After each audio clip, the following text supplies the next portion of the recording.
ஒரு கும்பல்ல நல்லவன் யாரு அப்படிங்கிறத எப்படி கண்டுபிடிக்கிறது? இதுக்கு ஒரு வேடிக்கை கதை உண்டு. என்னுடைய நண்பர் ஒருத்தருக்கு அவங்க பாட்டியம்மா சொன்ன கதையும் அது. அது என்ன கதைன்னா, ஒரு ஊரில் ஒரு சமயம் பலமான மழை பெய்ய ஆரம்பிச்சுட்டு தான். இடி மின்னல் ரொம்ப கடுமையாக இருந்திருக்குது. ஆரம்பித்த மழை வர வர கடுமையாகிட்டு இருக்குதே தவிர நிற்கிற பாடா தெரியல. ஊர் ஜனங்கள்லாம் பார்த்தாங்க.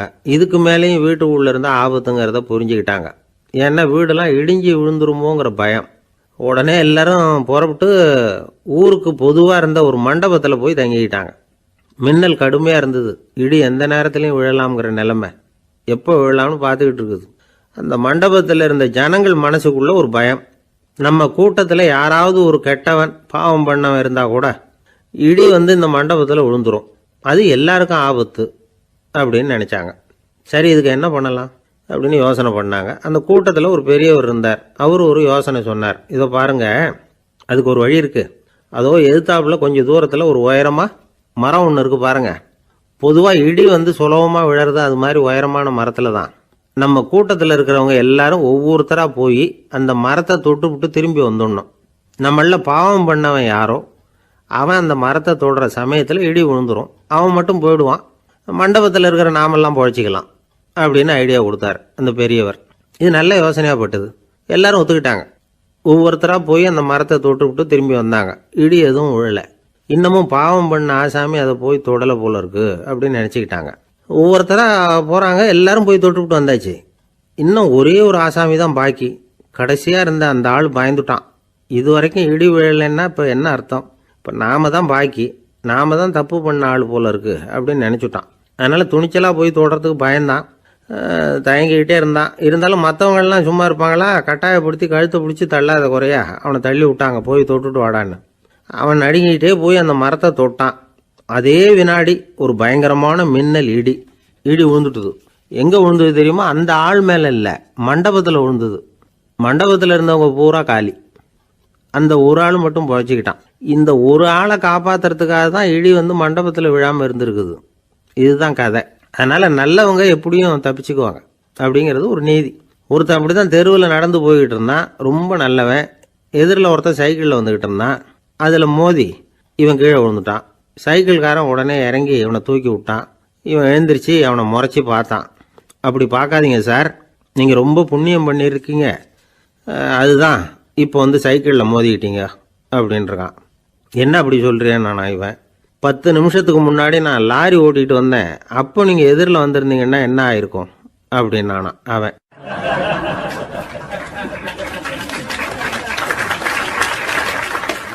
ஒரு பெரிய அரசன் இந்த உலகம் பூராவையும் ஆண்டுகிட்டு இருந்தான்.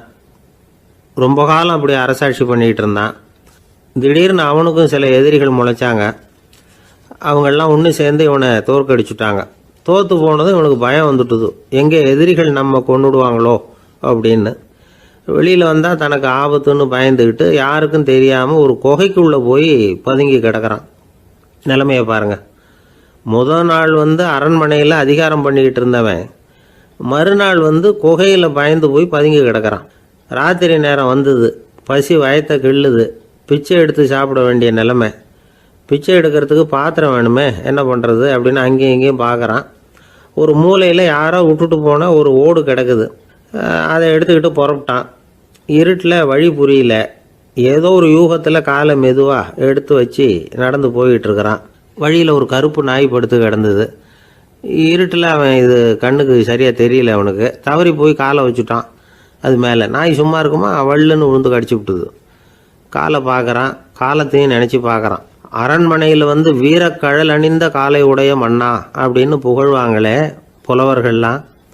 ஆனால் அது இன்னைக்கு நாய் கடித்த காலம் ஆயிட்டுதே அப்படின்னு நினைக்கிறான். அது மட்டும் இல்லை, முன்னாடியெல்லாம் பொற்கிண்ணங்களில் தான் அவன் சாப்பிடுவான். ஆனால் இப்போது உடஞ்சி போன ஓட்டு, அது ஓட்டை கையில் வச்சுக்கிட்டு நிற்கிறான். அதில் யாராவது சாப்பாடு போடுவாங்களான்னு. முன்னாடியெல்லாம் நிறைய பேர் அரண்மனைக்கு வருவாங்க. அரசருக்கு காணிக்கைன்னு சொல்லி இவன் காலடியில் கொண்டாந்து கொட்டுவாங்க. அப்போல்லாம் இவன் அந்த ஜனங்களுடைய முகத்தை திரும்பி கூட பார்க்கறதில்ல. ரொம்ப கர்வமாக உட்காந்துருப்பான். அதே ஆள் இன்றைக்கி எல்லார் கண்ணுலேயும் படுறது மாதிரி பிச்சை எடுத்துக்கிட்டு இருக்கிறான். அப்போலாம் காணிக்கைகளை தன்னுடைய கையால் வாங்கிறது தனக்கு கௌரவ குறைச்சல்னு நினச்சி தன்னுடைய வேலைக்காரங்களை விட்டு தான் அதை வாங்க சொல்லுவான். இப்போ பார்த்தீங்கன்னா அவனே தன் கையாலேயே பிச்சை வாங்குறான். நினச்சி பாருங்க, அந்த மனுஷன் நாள் அரசன், மறுநாள் பிச்சைக்காரன். எவ்வளோ வித்தியாசம்! செல்வம் தான் இப்படி ஒரு வித்தியாசம் ஏற்படுறதுக்கு காரணம். அப்படிப்பட்ட செல்வம் வாழ்க்கையை நடத்துறதுக்கு நமக்கு தேவைதான். ஆனால் அதையே நாம் அடைய வேண்டிய பயனாக நினைக்கிறோம் பாருங்க, அதுதான் வேடிக்கை. இதை நம்மாழ்வார் அழகாக ஒரு பாசுரத்தில் சொல்கிறார். ஒரு நாயகமாய் ஓட உலகுடன் ஆண்டவர், கருணாய் கவர்ந்த காலர், சிதைகிய பானையர், பெருநாடு காண இம்மையிலே பிச்சைதாம் கொள்வர், திருநாரணன் தாழ் காலம் பெற சிந்தித்து உய்மினோ அப்படிங்கிறார் நம்மாழ்வார். ஒரு பெரிய பணக்காரர் ஒரு துறவிகிட்ட போய், சாமி என்கிட்ட நிறைய பணம் இருக்குது, இருந்தாலும் நிம்மதி இல்லை, என்னால் நிம்மதியாக இருக்க முடியல, என்ன காரணம்னு கேட்டாராம். உடனே அந்த துறவி இதுக்கு நேரடியாக பதில் சொல்லாமல் பக்கத்தில் நின்றுக்கிட்டு இருந்த ஒரு குழந்தைய கூப்பிட்டார். அது ஓடியாந்தது. ஒரு ஆப்பிள் பழத்தை எடுத்து அது கையில் கொடுத்தார். அதை வாங்கிக்கிட்டு குழந்தை சிரிச்சுது. இன்னொரு பழத்தை எடுத்து கொடுத்தார். அதை இன்னொரு கையில் வாங்கிட்டு சிரிச்சுது. மூணாவது ஆப்பிள் எடுத்து கொடுத்தார். 2 பழத்தையும் நெஞ்சில் அணைச்சிக்கிட்டு 3வது பழத்தையும் வாங்கிறதுக்கு முயற்சி பண்ணிச்சு. ஆனால் அது உடனே நழுவி கீழே விழுந்து உருண்டு ஓடிச்சு. ஏற்கனவே இருந்ததும் விழுந்துட்டுது. இப்போ அந்த குழந்தை அழ ஆரம்பிச்சுட்டுது. இப்போ அந்த துறவி பணக்காரர்கிட்ட சொன்னாராம், குழந்தைய கவனிச்சியா, 2 ஆப்பிள் போதும்னு அது நினச்சிருந்தா இப்போ அது அழ வேண்டிய அவசியம் வந்திருக்குமா அப்படின்னாராம். எதுவுமே அளவுக்கு மிஞ்சினா துன்பந்தான். இந்த காலத்தில் இதெல்லாம் யார் காதில் வாங்குறாங்க? ஒருத்தனை நல்ல வழிக்கு கொண்டு வரணும்னு நினச்சி அவனை கூப்பிட்டு உட்கார வச்சு இந்த கதையை சொல்லிகிட்டு இருந்தாங்க. சொல்லிவிட்டு அந்த குழந்தை செஞ்சது தப்பு தானே அப்படின்னு கேட்டிருக்கிறாங்க. ஆமாம், தப்பு தான், நானாக இருந்தால் அப்படி செஞ்சுருக்க மாட்டேன் நானா இவன். 2 பழமே போதும்னு சொல்லியிருப்பியா அப்படின்னு கேட்டிருக்காங்க. அப்படி இல்லைங்க, அவர் கொடுக்க கொடுக்க ஒவ்வொரு பழமாக வாங்கி பின்னாடி வச்சுட்டு மறுபடியும் கையை நீட்டுவேன் அப்படிங்கிறானா.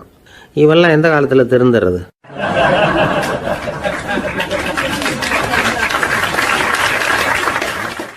ஒரு பெரிய தத்துவ சிந்தனையாளர் இருந்தார், சுவாங்சு அப்படின்னு பேர். அவருடைய மனைவி ஒரு நாள் திடீர்னு காலமாயிட்டாங்க. ஐயோ பாவம், அவர் ரொம்ப வருத்தப்படுவார், போய் ஆறுதலாக 4 வார்த்தை பேசிவிட்டு வரலாம் அப்படின்னு நினச்சிக்கிட்டு நிறைய பேர் அவரை தேடிட்டு வந்தாங்களாம். வந்தவங்களுக்கு ஆச்சரியம், ஏன்னா இவர் வருத்தப்பட்டுக்கிட்டு இருப்பார் அப்படின்னு தானே எதிர்பார்த்தாங்க. அப்படி இல்லை, தாளம் போட்டுக்கிட்டு உட்காந்துருக்கிறார். தாளத்துக்கு தகுந்த மாதிரி பாட்டு வேற பாடிக்கிட்டு இருக்கிறார். என்ன மனுஷன் அவர், கொஞ்சம் கூட கவலை இல்லாமல் இப்படி இருக்கிறாரு அப்படின்னு நினச்சாங்க. ஒருத்தர் துணிஞ்சு அவர்கிட்ட கேட்டுவிட்டார், என்னங்க இது இப்படி அப்படின்னு. அதுக்கு அவர் என்ன சொன்னார் தெரியுமா? இதை பாருங்க, என்னுடைய மனைவி பிறக்கிறதுக்கு முன்னாடி அவளுக்கு உயிரும் கிடையாது, உடலும் கிடையாது. அதுக்கு பிறகு தான் உயிர் வந்தது, உடல் வந்தது, அந்த உருவம் வந்தது. இப்போ என்ன ஆச்சு? அந்த உருவமும் உயிரும் போயிட்டுது, அவ்வளவுதானே. வந்தது போயிட்டுது. இளவேனில் காலம், இலையுதிர் காலம், பனிக்காலம், இப்படி பருவங்கள் மாறி மாறி வருது இல்லையா?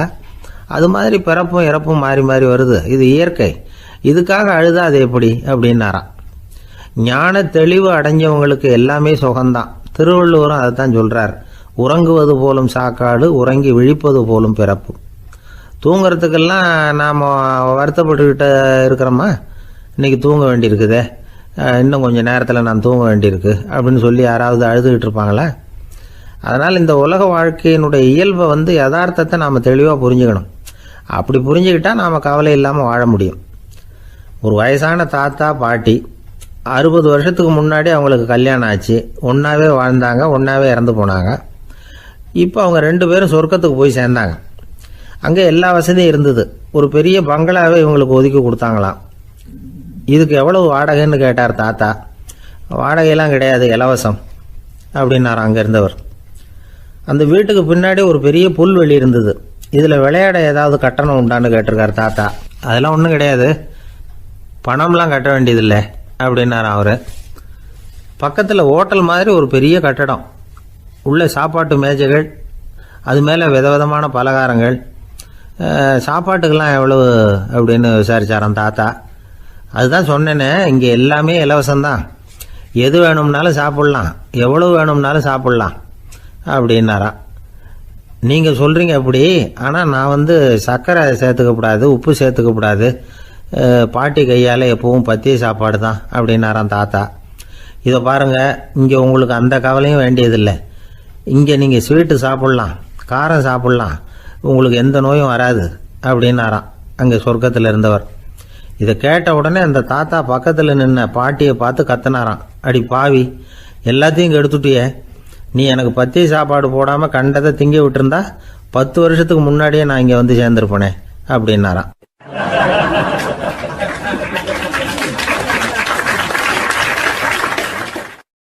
ஒரு நாள் ஒரு 10-15 பள்ளிக்கூடத்து பிள்ளைங்க தேடிட்டு வந்தாங்க.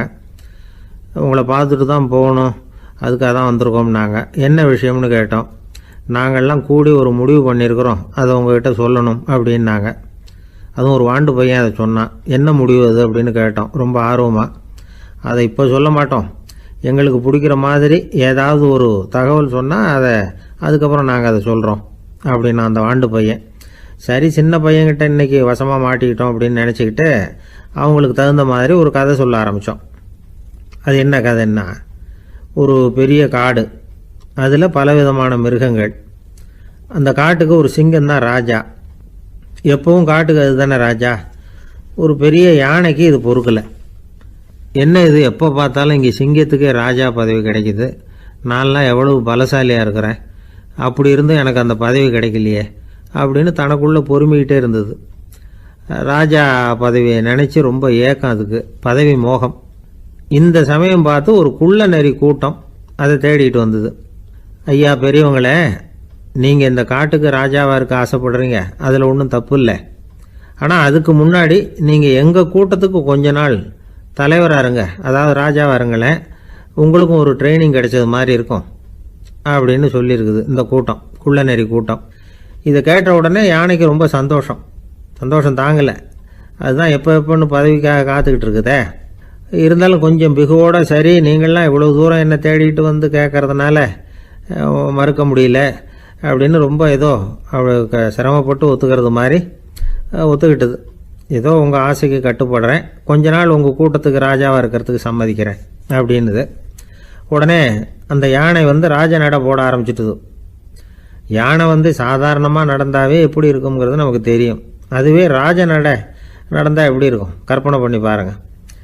யானை முன்னாடி கம்பீரமாக போய்கிட்டு இருக்குது, தலைவர் இல்லையா, அதனால் குள்ள நரிகள்லாம் ரொம்ப அடக்கமாக அது பின்னாடி அணிவகுத்து போயிட்டு இருக்குது. ராஜா வாழ்க, மன்னர் வாழ்க அப்படின்னு கோஷம் வேற. யானைக்கு தலைகால் புரியல, அவ்வளவு சந்தோஷம். அந்த யானைக்கு செருக்கு, ஆணவம் எல்லாம் ஏற்பட்டு போச்சு. அதுக்கப்புறம் அது தரையை பார்க்குமா, நிமிர்ந்து நடக்க ஆரம்பிச்சுட்டுது. தரையை பார்க்குறதே இல்லை. அப்படி போயிட்டுருக்கிறப்போ ஒரு சதுப்பு நிலத்தில் திடீர்னு காலை வச்சுட்டுது. அவ்வளோதான், கால் உள்ளே போட்டுது. இன்னொரு காலை எடுத்து வச்சுது, அதுவும் உள்ளே போட்டுது. அந்த 2 காலையும் எடுக்கிறதுக்காக அடுத்த 2 காலையும் அழுத்திச்சு, அதுவும் உள்ளே போக ஆரம்பிச்சுட்டுது. இப்போ 4 காலம் வசமாக சேத்துல அழுந்தி போச்சு, எடுக்க முடியல. குள்ள நரிகள்லாம் அதை சுற்றி சுற்றி வந்தது. சிலது சுற்றி நின்று டான்ஸ் ஆட ஆரம்பிச்சுட்டுது யானையை பார்த்துட்டு. இதை யானை பார்த்தது. என்ன இது, தலைவர் நான் தவிச்சுக்கிட்டு இருக்கிறேன், தொண்டர்கள்லாம் சுற்றி நின்று வேடிக்கை பார்த்துக்கிட்டு இருக்கிறீங்க, டான்ஸ் ஆடுறீங்க அப்படின்னு கேட்டுதான். தொண்டர்களே, தலைவர் நான் தவிச்சுக்கிட்டு இருக்கிறது உங்களுக்கு தெரியலையா? இப்போ உடனே உங்கள் தலைவரை காப்பாற்ற வேண்டியது உங்கள் கடமை இல்லையா அப்படின்னு கத்துச்சான் அந்த யானை. குள்ள நரிகளில் ஒன்று முன்னாடி நின்று அந்த யானையை பார்த்து தான், தலைவரே, எங்களுக்கு ரொம்ப நாளாக ஒரு ஆசை, அந்த ஆசையை நிறைவேற்றிக்கிறதுக்காகத்தான் உங்களை எங்கள் தலைவராக ஏற்றுக்கிறோம்னு சொன்னோம் அப்படின்னு தான். என்ன ஆசைன்னு கேட்டிருக்கு யானை. யானை கறி சாப்பிட்டு பார்க்கணுங்கிறது எங்களுக்கு ரொம்ப நாளாக ஆசை, அது இன்றைக்கி தான் நிறைவேற போகுது அப்படின்னு தான் அந்த நரி. இதை கேட்ட உடனே அந்த யானை அப்படியே மூர்ச்சி ஆகிட்டு தான். நரிகள்லாம் அது மேலே ஏறி குதற ஆரம்பிச்சுட்டு தான். பதவி மேலே இருந்த பேராசை அந்த பலசாலியான யானையையே மாட்டி விட்டுட்டுது பார்த்தீங்களா அப்படின்னு சொல்லி முடித்தோம் இந்த கதையை அந்த சின்ன பிள்ளைங்கக்கிட்ட. சரிங்க, இப்போ நாங்கள் உங்களை தேடி வந்த விஷயம் என்னங்கிறத சொல்லவா அப்படின்னா ஒரு வாண்டு பையன். சீக்கிரம் சொல்லு தம்பி, சஸ்பென்ஸ் தாங்கலை அப்படின்னோம். அவன் மெதுவாக எங்களை பார்த்து சொல்கிறான், எங்களுக்கு கொஞ்ச நாள் நீங்கள் தலைவராக இருந்தால் தேவலை அப்படின்னா.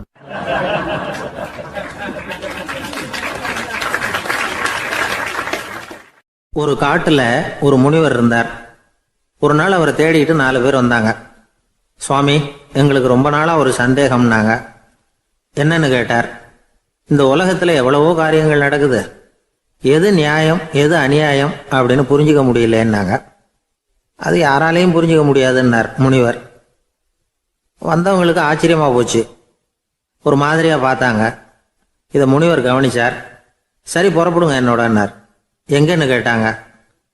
இப்போ உங்கள் 4 பேரையும் ஒரு புஷ்பக விமானத்தில் அழைச்சிட்டு போகிறேன். இந்த உலகத்தில் சர்வசாதாரணமாக நடக்கக்கூடிய ஒரு காட்சியை உங்களுக்கு காட்ட போகிறேன். நீங்கள் பார்க்க போகிற அந்த காட்சி நியாயமா அநியாயமா அப்படிங்கிறத என்கிட்ட சொல்லணும். நீங்கள் சரியான பதில் சொன்னால் புஷ்பக விமானத்தில் தொடர்ந்து பிரயாணம் பண்ணலாம். தவறான பதில் சொன்னால் இந்த புஷ்பக விமானம் உங்களை கீழே தள்ளி விட்டுரும் அப்படின்னார். 4 பேருக்கும் பயந்தான். இருந்தாலும் முனிவர் கூப்பிடுறாரு அப்படின்னு சொல்லி புறப்பட்டாங்க. அவங்க எல்லாரும் புறப்பட்டு ஒரு காட்டு வழியாக போய்கிட்டு இருக்கிறாங்க புஷ்பக விமானத்தில். அங்கே நடக்கிற ஒரு காட்சியை காட்டுறார் முனிவர். அதோ அங்கே பாருங்கன்னார். அந்த விமானத்தில் இருந்தபடியே எல்லாரும் கீழே குனிஞ்சு பார்க்குறாங்க. அங்கே ஒரு தாய் புலி அப்போ தான் குட்டி போட்டிருக்கு. குட்டிகளை ஈன்ற உடனே பசிக்கு இறை தேடி அந்த பக்கமாக வருது.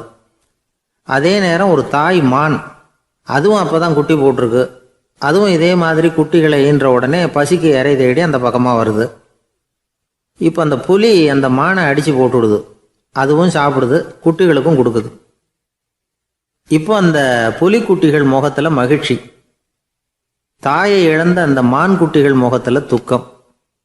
இப்போ அந்த முனிவர் 4 பேர்கிட்டையும் கேட்குறார், நீங்கள் இங்கே பார்த்தீங்களே, இதில் எது நியாயம் எது அநியாயம்? ஒவ்வொருத்தராக சொல்லுங்கள். உங்கள் பதில் சரியில்லைன்னா இந்த விமானம் உங்களை கீழே தள்ளி விட்டுரும். சொல்லுங்கள் பார்க்கலாம்னார். முதல்ல ஒருத்தன் சொன்னான், அந்த புலி செஞ்சது சரிதாங்க. அது பசிக்கு அதுதான் ஆகாரம். தன்னுடைய பசிக்கு தானே இறை தேடிக்கிட்டுது. அதில் என்ன தப்பு? அவ்வளவுதான். அதனால் புலி செஞ்சது நியாயம்தான் அப்படின்னா. அவ்வளவுதான். அந்த விமானம் அவனை அப்படியே கீழே தள்ளி விட்டுட்டுது. அதனால் அவன் கொடுத்த பதில் சரியில்லை அப்படிங்கிறது புரிஞ்சு போச்சு. இப்போ 2வது ஆள் சொன்னான், புலி செஞ்சது பாவம். அந்த தாய்மான் என்ன தப்பு பண்ணிச்சு? இப்போ அந்த குட்டிகளுக்கு யார் ஆதரவு? அதனால் புலி செஞ்சது அநியாயம் அப்படின்னா.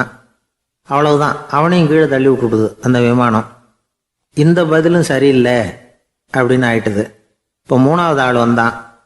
முதல்ல 2 பேர் கீழே விழுந்ததை பார்த்துக்கிட்டு இருந்தான். அதனால் அவன் சொன்னான், ரெண்டுமே நியாயம்தாங்க. புலி இறை தேடினதும் இயற்கை, அதுக்கு மான் இறையானதும் இயற்கை. அதனால் இதில் ஒன்றும் தப்பு இல்லைன்னா. அவ்வளவுதான். அவனையும் அந்த விமானம் கீழே பிடிச்சி தள்ளி விட்டுது. இப்போ 4வது ஆள் வந்தான். முனிவர் கேட்டார், நீயாவது சொல்லுப்பா, இந்த செயலில் எது நியாயம்னார். அவன் தெளிவாக பதில் சொன்னான். அதாவது என்ன சொன்னான்னா, எனக்கு தெரியல அப்படின்னா. அவனை விமானம் கீழே தள்ளலை, சௌரியமாக அழைச்சிட்டு போட்டுது. இவனும் பிரயாணம் சௌக்கியமாக பண்ணானான். ஆக இதுதான் சரியான பதிலுங்கிறத முனிவர் உணர்த்தினார். இந்த கதையிலிருந்து நாம் புரிஞ்சுக்க வேண்டியது என்னன்னா, இந்த உலகத்தில் எவ்வளவோ காரியங்கள் நடக்குது. அதெல்லாம் ஏன் அப்படி நடக்குதுங்கிறதுக்கு எப்பேற்பட்ட பண்டிதராலும் பதில் சொல்ல முடியாது. தெரியாததை தெரியாதுன்னு ஒத்துக்கிட்டா வாழ்க்கை பிரயாணம் சுகமாக இருக்கும். அதனால் தேவையில்லாத விஷயங்களை புரிஞ்சுக்கிறதுக்கு நேரத்தை செலவு பண்ணிகிட்டு இருக்கக்கூடாது. வாழ்க்கையை குழப்பிக்க கூடாது. வாழ்க்கைக்கு தேவையானது என்னவோ அதை மட்டும் புரிஞ்சுக்கிட்டா போதும். இந்த காலத்து ஆள் ஒருத்தன் ஒரு பெரியவரை தேடி வந்தான். ஐயா, ஒரு சந்தேகம்னா. என்ன உன்னுடைய சந்தேகம்னார். பகுத்தறிவுன்னா என்ன, விதின்னா என்ன அப்படின்னு கேட்டான். இதுக்கு அவரு, இப்போ உன்னுடைய வலது காலை தூக்குன்னார். தூக்கினான். சரி, இப்போ உன்னுடைய வலது காலை கீழே இறக்காம உன்னுடைய இடது காலையும் தூக்குன்னார். தூக்கினான். பொத்துன்னு கீழே விழுந்துட்டான். பெரியவர் சொன்னார், உன்னால் ஒரு காலை தூக்க முடிஞ்சுது, அதுதான் பகுத்தறிவு. 2 கால்களையும் ஒரே சமயத்தில் தூக்குனா அடிபடும், அப்படிங்கிறது தான் விதி அப்படின்னு விளக்கம் கொடுத்தார். இவன் தன்னுடைய விதியை நொந்துக்கிட்டே இடுப்பை பிடிச்சிக்கிட்டு அங்கேருந்து நடந்து போயிட்டான்.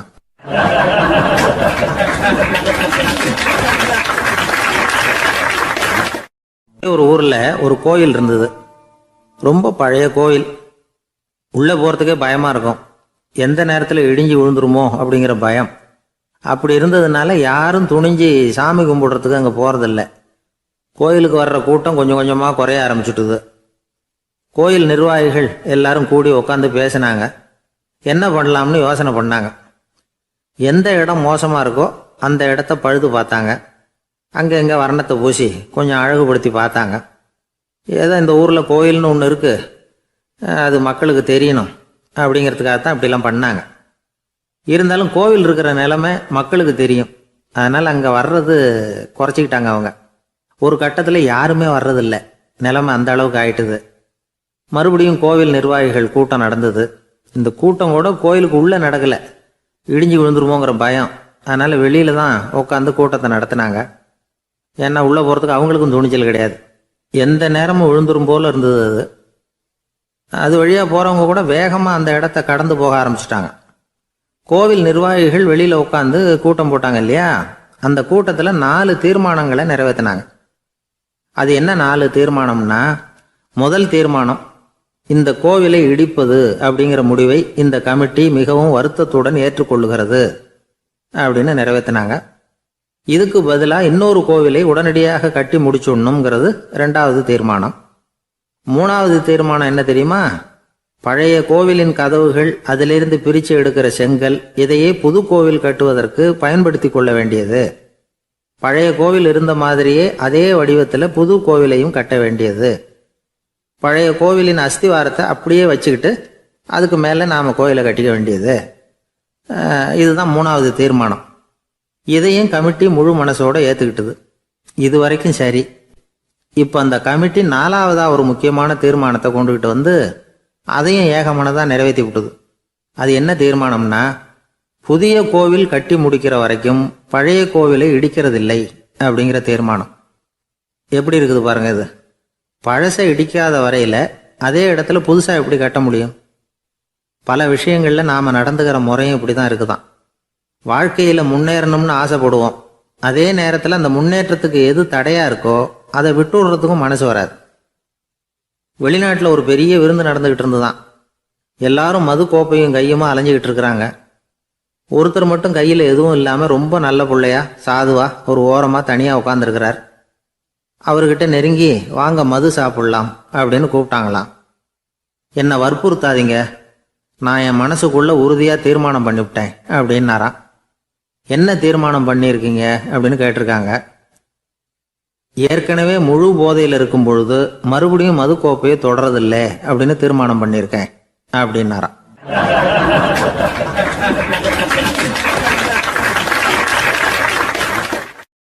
ஒரு ஊரில் ஒரு பெரியவர் இருந்தார். ஒரு நாள் அவரை தேடி ஒருத்தர் வந்தார். ஐயா, நான் கடவுளை பரிபூர்ணமாக நம்புகிறேன் அப்படின்னார். சரி, அந்த நம்பிக்கை உனக்கு எப்படி வந்ததுன்னு கேட்டார் இவர். அவர் சொல்ல ஆரம்பித்தார். ஐயா, எனக்கு கல்யாணம் ஆகி 10 வருஷம் ஆச்சு. ஆனாலும் குழந்தை பாக்கியம் இல்லை. அதுக்கு என்ன காரணமாக இருக்கும்னு நான் யோசனை பண்ணிகிட்டு இருந்தப்போ நண்பர் ஒருத்தர் ஒரு ஆலோசனை சொன்னார். உனக்கு மதப்பற்று இல்லை, எந்த கடவுளையுமே நம்ப மாட்டேங்கிற, அதுதான் காரணம். கடவுளை நம்பு, உனக்கு குழந்தை பாக்கியம் கிடைக்கும் அப்படின்னார். அவர் அப்படி சொன்னாரே தவிர எனக்கு சந்தேகம்தான். இருந்தாலும் அவர் சொன்னபடியும் நடந்து தான் பார்ப்போமே அப்படின்னு முடிவு பண்ணேன். கடவுளை நம்ப ஆரம்பித்தேன். அந்த வருஷமே அழகான ஆண் குழந்தை பிறந்தது. எல்லாம் இறைவன் அருள் அப்படின்னார். இவர் இப்படி சொன்னதை கேட்டதும் அந்த பெரியவர் சொன்னார், நீ சொல்றதெல்லாம் சரிதான். இருந்தாலும் இந்த காலத்தில் எந்த ஒரு காரியமாக இருந்தாலும் அதை சோதனை செஞ்சு பார்த்துட்டு தான் ஒரு முடிவுக்கு வந்து சேர முடியும். அறிவுபூர்வமான முடிவு அதுவாக தான் இருக்கும். அறிவியல் சோதனைகள் அப்படித்தான். ஒரு குறிப்பிட்ட விஷயத்தை பற்றி எத்தனை தடவை சோதனை பண்ணாலும் ஒரே முடிவு தான் கிடைக்கணும். அதுதான் சரியா இருக்கும். அதனால இப்போ மறுபடியும் ஒரு சோதனைன்னார். என்ன செய்யணும் அப்படின்னு கேட்டார் இவர். கடவுள்கிட்ட ஒரு பெண் குழந்தை வேணும்னு கேளு. முதல்ல ஆண் குழந்தைய கொடுத்தது மாதிரியே இப்போ ஒரு பெண் குழந்தையையும் கொடுக்குறாரா பார்க்கலாம் அப்படின்னார். சரின்னு சொல்லி இவர் அதே மாதிரி முயற்சி பண்ணினார். அதுக்கப்புறம் அவர் இந்த பெரியவர்கிட்ட வரவே இல்லை. கொஞ்ச காலம் கழித்து இவரே அவரை தேடிக்கிட்டு போய் கதவை தட்டினார். அவர் கதவை திறந்தார். என்ன ஆச்சு, கடவுள் கண் திறந்தாரா அப்படின்னு கேட்டார். அவர், அந்த சமாச்சாரம்லாம் நமக்கு வேணாம் சார். முதல் தடவை அது ஏதோ தற்செயலாக ஏற்பட்ட ஒரு சாதகம். இப்போ நீங்கள் 2வது தடவை சொன்ன பிறகு தினமும் கடவுளை வேண்டிக்கிட்டு தான் இருக்கிறேன், ஒன்றும் நடக்கலை அப்படின்னார் ரொம்ப விரக்தியாக. ஒரே ஒரு தோல்வியில் உங்கள் நம்பிக்கையெல்லாம் பறந்து போயிடுது பார்த்தீங்களா அப்படின்னார் அந்த பெரியவர். எல்லாம் நல்ல விதமாக நடக்கிற வரைக்கும் நம்பிக்கை, எதிர்பார்த்தது தோல்வியில் முடிஞ்சுட்டுதுன்னா அவநம்பிக்கை. மற்றவர்கள் பேரில் வைக்கிற நம்பிக்கை எந்த நேரத்திலையும் விவகாரமாகி விடக்கூடிய சாத்தியம் உண்டு. நாம் நம்பிக்கை வைக்க வேண்டியது நம்ம கிட்ட தான். நமக்குள்ளே இருக்கிறார் கடவுள். எனவே நம்ம பேரில் நாம் வைக்கிற நம்பிக்கை தான் உண்மையான கடவுள் பக்தி. நிபந்தனையற்ற நம்பிக்கையாக அது இருக்கணும். எல்லாம் நல்லபடியாக நடந்துக்கிட்டு இருந்தால் எந்த முட்டாளுக்கும் நம்பிக்கை வரத்தான் செய்யும் அப்படிங்கிறது ஒரு பெரியவர் கருத்து. தியானத்தின் மூலமாக தான் உனக்குள்ள ஆழமாக தோண்டுனா உன்னுடைய அடி ஆழத்தில் நம்பிக்கை அப்படி ஊற்றெடுக்கும், அதை பார்க்க முடியும் அப்படிங்கிறது பெரியவர்கள் சிந்தனை. ஒரு குழந்தை அப்பாவை பார்த்து என்னப்பா பண்ணுறேன்னு கேட்டுதான். பிரார்த்தனை பண்ணிட்டு இருக்கிறேன்னாரான் அப்பா. பிரார்த்தனை பண்ணுனா என்ன கிடைக்கும் அப்படின்னு கேட்டுதான் குழந்தை. எல்லாம் கிடைக்கும் அப்படின்னாரான் அப்பா. நீ வச்சிருக்கிறிய பேனா அது கூட கிடைக்குமான்னு கேட்டுதான் குழந்தை. கிடைக்குமேன்னு இருக்கார். அப்படின்னா அந்த பேனாவை என்கிட்ட கொடுத்துரு, நீ பிரார்த்தனை பண்ணி வேற பேனா வாங்கிக்கோ அப்படின்னு தான் அந்த குழந்தை.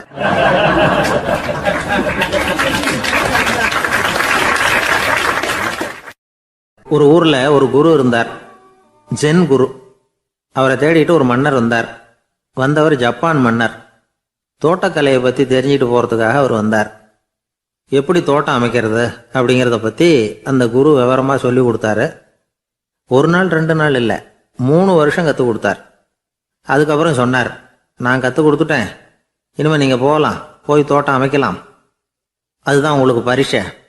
தோட்டம் அமைச்ச பிறகு சொல்லி அனுப்புங்க, நான் வந்து பார்க்குறேன். நீங்கள் இங்கே என்னவெல்லாம் கற்றுக்கிட்டீங்களோ அதையெல்லாம் அங்கே செயல்முறையில் செஞ்சு காட்டுங்க அப்படின்னு சொல்லி அனுப்பி வச்சார். மன்னர் போனார். அரண்மனைக்கு பக்கத்திலேயே ஒரு பெரிய தோட்டத்தை உண்டு பண்ணினார். அழகான மரங்களையும் செடிகளையும் உருவாக்கினார். கிட்டத்தட்ட 1000 தோட்டக்காரர்களை பயன்படுத்தி 3 வருஷங்கள் முயற்சி பண்ணி அந்த அழகான தோட்டத்தை உருவாக்கினார். குருகிட்ட இருந்து செய்தி வந்தது, நாளைக்கு வந்து தோட்டத்தை பார்க்குறேன் அப்படின்னு. மன்னர் உடனே சுறுசுறுப்பாயிட்டார். முதல் நாளே தோட்டத்தை சுத்தப்படுத்தினார். ராத்திரி பூரா யாரும் தூங்கலை. எல்லாருக்கும் தோட்டத்தை ஒழுங்குபடுத்துகிற வேலை. அது அந்தந்த இடத்துல ஒழுங்காக இருக்குதா அப்படின்னு சரி பார்த்தாங்க. ஒரு தவறும் இல்லாத வகையில் அதை ஒழுங்குபடுத்தினாங்க. மறுநாள் குரு வந்தார், தோட்டத்தை பார்த்தார். அவருக்கு கோபம் வந்துட்டுது. மன்னருக்கு ஆச்சரியம், எப்பவும் சிரிச்சுக்கிட்டே இருக்கிறவர் இப்போ எப்படி இருக்கிறாரே அப்படின்னு. மெதுவாக குரு கிட்ட போய் எல்லாம் சரியாக தானே இருக்குது அப்படின்னார். எல்லாம் சரிதான், ஆனாலும் எங்கே அந்த பொன்னிற காற்று அப்படின்னார். உதிர்ந்த இலைகள், பொன் மஞ்சள் நிற இலைகள் காற்றில் அப்படி புரண்டு ஓடுவதை நான் பார்க்க முடியவில்லையே அப்படின்னாராம். அது இல்லாமல் இந்த தோட்டம் உயிரோட்டம் உள்ளதாக இருக்காது, இதில் பாடல் இல்லை, ஆடல் இல்லை, அதெல்லாம் இல்லாமல் இந்த தோட்டம் ரொம்பவும் செயற்கையாக தெரியுதேன்னாராம். மன்னர் இப்போதான் யோசனை பண்ணார். கீழே கிடந்த காஞ்சி போன இலைகள் மட்டும் இல்லை, மரத்தில் இருந்த காஞ்சி போன இலைகளையும் அப்புறப்படுத்தி சுத்தமாக வச்சிருக்கிறார். இறப்பும் வாழ்க்கையினுடைய ஒரு பகுதி தான். மரணம்ங்கிறது வாழ்க்கைக்கு எதிரானது அல்ல, அதை நிரப்பும் ஒரு பகுதி தான் அது. மரணம் இல்லையில் வாழ்க்கையே இல்லை அப்படிங்கிறது பெரியவங்க கருத்து. இப்போ அந்த தோட்டம் அழகாக தான் இருக்குது, இருந்தாலும் அது ஒரு ஓவியம் மாதிரி உயிர் இல்லாமல் இருக்கு. குரு ஒரு வாளியை கையில் எடுத்துக்கிட்டார். தோட்டத்தை விட்டு வெளியில் போனார். ஏற்கனவே வீசி எறிந்த அந்த சருகுகளை எல்லாம் அள்ளி கொண்டுகிட்டு வந்தார். உள்ள எல்லா இடங்கள்லையும் அதை வீசினார். உடனே காற்று அந்த காய்ந்த சருகுகளையும் பழுத்த இலைகளையும் அசைக்க ஆரம்பிச்சுட்டுது. இப்போ அங்கே சலசல சத்தம், சங்கீதம், இலைகளின் நடனம், ஓவியம் மாதிரி இருந்த அந்த தோட்டத்துக்கு இப்போ உயிர் வந்துட்டுது. இதுதான் அந்த பொன்னான காற்று அப்படின்னாராம் குரு. மன்னருக்கு புரிஞ்சுது. மிகப்பெரிய ஜென் கேள்வி ஒன்று உண்டு. உம்மான் அப்படிங்கிற ஒரு பெரிய குருவை பார்த்து துறவி ஒருத்தர் கேட்டாராம், இலைகள் எல்லாம் கீழே விழுந்து மரங்கள் மொட்டையாக இருக்கும் பொழுது என்ன நடக்கும்? இதுதான் கேள்வி. இதுக்கு உம்மான் சொன்ன பதில் பொன்னான காற்று, தி கோல்டன் விண்ட் அப்படின்னாராம். இதுக்கு என்ன விளக்கம்னா, உன்னுடைய எண்ணங்கள் எல்லாம் உன்னுடைய மனசிலிருந்து கீழே விழுந்து உனது உள்ளுணர்வானது மொட்டையாக நிற்கும் நிலைதான் அது. உனது வேர்களின் அருகில் காற்று வீசுகிறது. எல்லா எண்ணங்களும் உன்னிலிருந்து வெகு தூரத்துக்கு புரண்டு கொண்டே சென்று விடுகிறது. நீ அவற்றை கடந்து விட்டால் நீ அவைகளுக்கெல்லாம் மேலெழுந்து கீழே பார்ப்பவனைப் போல நிற்க ஆரம்பித்து விடுவாய். அதுதான் தியானம் என்பது அப்படின்னு சொல்றாங்க. தியானம்ங்கிறது எண்ணத்துக்கு எதிரானதில்லை. தியானம்ங்கிறது எண்ணங்களை கடந்து செல்வது தான். அதுக்கப்புறம் நாம பொன்னிற காற்றுல ஆட ஆரம்பிச்சிருவோம். இதுதான் பெரியவர்கள் சொல்றது. என்கிட்ட ஒருத்தர் தோட்டம் அமைக்கணும்னு யோசனை கேட்டு வந்தார். எல்லாம் சொல்லி கொடுத்தேன். செடிகள்லாம் செழிப்பா வளரணும்னா வேர் காயாம பார்த்துக்குங்க, தினமும் தண்ணி விடுங்க அப்படின்னு சொல்லி அனுப்பி வச்சேன். 1 மாசம் கழிச்சு ஒரு தோட்டத்தை பார்க்கறதுக்காக போனேன். போய் பார்த்தா எல்லா செடியும் வாடி கிடக்குது. என்னங்க இப்படி பண்ணிவிட்டீங்கன்னு. நீங்க சொன்னபடி தான் செஞ்சேன்னார். என்ன செஞ்சீங்கன்னு கேட்டேன். வேறு காயாம பார்த்துக்க சொன்னீங்க, தினமும் ஒரு தடவை எல்லா செடியையும் ஒவ்வொன்றா பிடுங்கி பார்த்து வேறு காயாம இருக்கா அப்படின்னு பார்த்துட்டு அதுக்கப்புறம் தண்ணி பாய்ச்சனே, அவ்வளவுதான் அப்படின்னார்.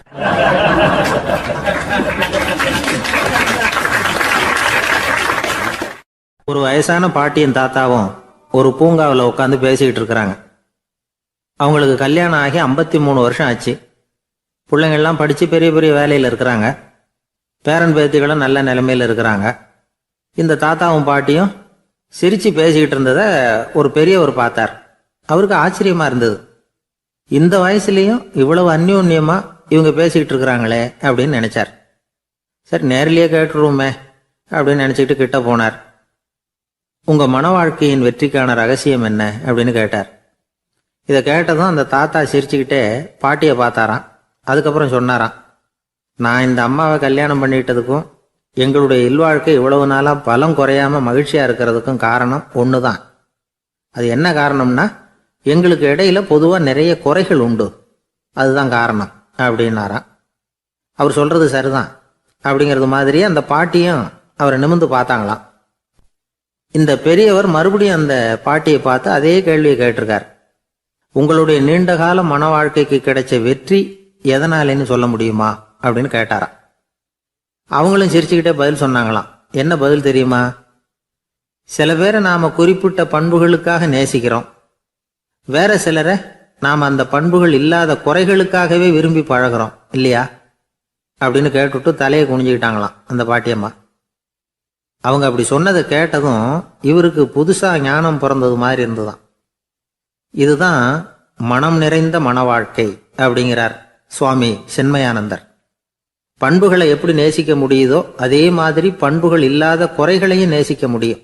மனசு தான் காரணம். ஒரு மேல்நாட்டு தம்பதி, அவங்களும் தாத்தா பாட்டி தான். அவங்க 2 பேரும் ஒரு பூங்காவில் உட்காந்து சிரித்து பேசிக்கிட்டு இருக்கிறாங்க. அதை ஒருத்தர் பார்த்தார். அவருக்கு ஆச்சரியம், இவ்வளவு காலம் ஆகி இந்த வயசுலேயும் இப்படி அன்பாக பேசிக்கிட்டு இருக்கிறாங்களே அப்படிங்கிற ஆச்சரியம்.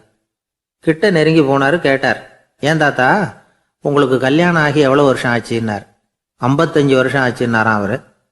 இன்னமும் இவ்வளவு சந்தோஷமாக இருக்கிறீங்களே, அதுக்கு என்ன காரணம்னு கேட்டிருக்கார். அதுக்கு என்ன காரணம்னா, இது வரைக்கும் எங்களுக்குள்ள சண்டையே வந்ததில்லை அப்படின்னாராம். அது எப்படி முடியும்னு கேட்டிருக்கார் இவர் ஆச்சரியமா. அந்த தாத்தா சொல்ல ஆரம்பிச்சாராம், இதை பாருப்பா, எங்களுக்கு கல்யாணம் ஆன புதுசில் நானும் என்னுடைய மனைவியும் ஒரு குதிரை மேலே ஏறி ஒரு காட்டு வழியாக போய்கிட்டு இருந்தோம். கொஞ்சம் தூரம் போனதும் அந்த குதிரை எடக்கு பண்ணிச்சு.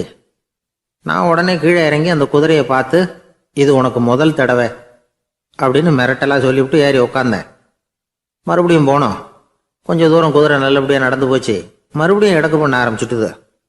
நான் கீழே இறங்கினேன். கையில் இருந்த சாட்டையால் ஓங்கி ஒரு அடி கொடுத்தேன். இது உனக்கு 2வது தடவை அப்படின்னு சொல்லிவிட்டு ஏறி உட்காந்தேன். மறுபடியும் குதிரை கொஞ்சம் தூரம் நல்ல விதமாக நடந்து போச்சு. அப்புறமும் எடக்கு பண்ண ஆரம்பிச்சுட்டுது. அந்த சமயத்தில் ஒரு ஆற்று பாலத்தை கடந்து போய்கிட்டு இருக்கிறோம். நான் கீழே இறங்கினேன். என்னுடைய மனைவியையும் கீழே இறங்க சொன்னேன். அந்த குதிரையை பிடிச்சி அப்படியே ஆற்றுல தள்ளி விட்டுட்டேன். தள்ளி விட்டுட்டு, இது உனக்கு கடைசி தடவை அப்படின்னு சொன்னேன். அதை பார்த்ததும் என் மனைவி பதறி போயிட்டாங்க. போய், ஐயோ பாவம், என்ன இப்படி பண்ணிவிட்டீங்க, உங்களுக்கு மனசில் கொஞ்சம் கூட இறக்கமே இல்லையா அப்படின்னாங்க. நான் மெதுவாக இவங்க பக்கம் திரும்பி, இது உனக்கு முதல் தடவை அப்படின்னேன். அவ்வளவுதான், அன்னையிலேருந்து இன்னைய வரைக்கும் ஒரு நாள் கூட எங்களுக்குள்ள சண்டையே வந்ததில்லை அப்படின்னு விளக்கம் கொடுத்தார் அந்த தாத்தா.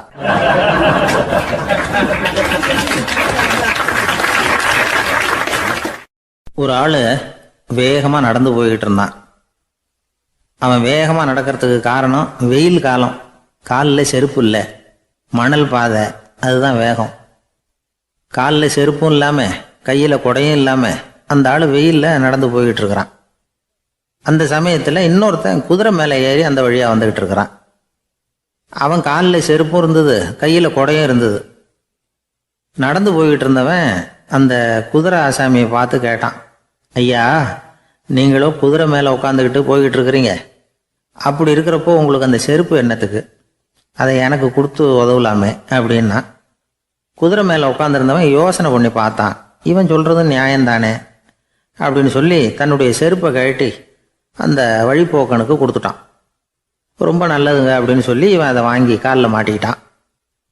அதுக்கப்புறம் மறுபடியும் இவன் ஆரம்பித்தான், ஐயா, நீங்கள் குதிரையில் போகிறதுனால போக வேண்டிய இடத்துக்கு வேகமாக போய் சேர்ந்துருவீங்க, அதனால் உங்கள் கையில் அந்த குடை என்னத்துக்கு, நான் நடந்து போயிட்டுருக்கிறவன் ரொம்ப நேரம் நடக்க வேண்டியிருக்கும், இந்த வெயிலில். அதனால் அந்த கொடையையும் எனக்கு கொடுங்களேன் அப்படின்னா. குதிரை வீரன் யோசனை பண்ணி பார்த்தான், இதுவும் நியாயம்தானே அப்படின்னு அவனுக்கு தோணுச்சு. உடனே இறக்கப்பட்டு தன் காலில் இருந்த செருப்பை கொடுத்தது மாதிரியே தன் கையில் இருந்த கொடையையும் இவங்கிட்ட கொடுத்துட்டான். அதுக்கப்புறம் அவன் நிம்மதியாக புறப்பட்டான். இப்போ மறுபடியும் கை தட்டி அவனை நிறுத்தினான். கீழே நின்றுட்டு இருந்தவன், என்னப்பா ஏன் என்ன நிறுத்தின, இன்னும் ஏதாவது வேணுமா உனக்கு அப்படின்னா குதிரையில் இருந்தவன். இவன் மெதுவாக வாயை திறந்து, அந்த குதிரையையும் என்கிட்ட கொடுத்துருங்களேன்னா. அந்த குதிரை வீரன் இப்போ ஒரு கணம் யோசனை பண்ணி பார்த்தான். உடனே என்ன பண்ணான் தெரியுமா, தன்கிட்ட இருந்த குதிரை சவுக்கை எடுத்தான். குதிரை சவுக்கால அந்த ஆளை வாங்குவாங்கன்னு வீசி தள்ளிவிட்டான். இவ்வளவு சவுக்கடியும் வாங்கிக்கிட்டு இந்த ஆள் என்ன பண்ணான் தெரியுமா, சிரிக்கிறான். அடி வாங்கிட்டு யாராவது சிரிப்பாங்களா? குதிரை வீரனுக்கு ஒன்றும் புரியல. என்னப்பா அது, ஏன் இப்படி அடி வாங்கிட்டு இப்படி சிரிக்கிறியே அப்படின்னு கேட்டான். இப்போ அந்த வழிப்போக்கம் சொல்கிறான், ஐயா நான் இப்படி சிரிக்கிறதுக்கு காரணம் இருக்கு. இப்படி குதிரை கேட்டு உங்ககிட்ட அடி வாங்கலேன்னு வச்சுக்கோங்க, என் உயிர் உள்ள வரைக்கும் மனசில் ஒரு தவிப்பு இருந்துக்கிட்டே இருக்கும். செருப்பையும் கொடையையும் கேட்ட உடனே கொடுத்தவன் குதிரையையும் கேட்டிருந்தா கொடுத்துருப்பானோ அப்படிங்கிற பேராசையில் ஏங்கிக்கிட்டே இருந்திருப்பேன். இப்போ உங்ககிட்ட அடி வாங்கின பிறகு என்னுடைய அந்த சந்தேகம் தீர்ந்து போச்சு. என்னுடைய ஆசைக்கு எல்லை எது அப்படிங்கிறத எனக்கு புரிஞ்சுட்டுது அப்படின்னு சொல்லிவிட்டு அவன் நடக்க ஆரம்பிச்சுட்டானான். ஆசைக்கும் எல்லை உண்டு அப்படிங்கிறத விளக்கறதுக்காக வாரியார் சுவாமிகள் சொல்கிற கதை இது. இந்த காலத்துலேயும் ஒருத்தன் அது மாதிரி கொடை செருப்போட குதிரையில் போய்கிட்டு இருந்தான். எதிரில் நடந்து வந்தவன், ஐயா உங்கள் கொடையை எனக்கு கொடுங்களேன்னு கேட்டான். உடனே அவன் குதிரையிலேருந்து கீழே குதிச்சு அவனை சாட்டையால் அடிக்க ஆரம்பிச்சிட்டான். இன்னொருத்தர் அந்த வழியாக வந்தவர் இதை பார்த்தார். ஏன்பா அவன் கேட்டான், உன்னால் முடியலன்னா இல்லைன்னு சொல்லிட வேண்டியது தானே, அதுக்காக ஏன் இப்படி அவனை போட்டு அடிக்கிறேன்னு கேட்டார். உங்களுக்கு விவரம் புரியாது சார், காலம் ரொம்ப கெட்டு போச்சு. கேட்டதை கொடுத்தேன்னு வச்சுக்கோங்க, இந்த குதிரையே என்னோடது, அவன் திருடிக்கிட்டு போகிறான் அப்படின்னு என் பேரில் புகார் கொடுக்க ஆரம்பிச்சிருவான் சார் அப்படின்னா. அது எப்படி அவ்வளோ உறுதியாக சொல்கிறேன்னு கேட்டார் அவர். ஏற்கனவே அது மாதிரி ஒருத்தன் பேரில் புகார் கொடுத்துட்டு தான் இந்த குதிரையை நான் தள்ளிட்டு வந்துகிட்டு இருக்கிறேன் அப்படின்னார்.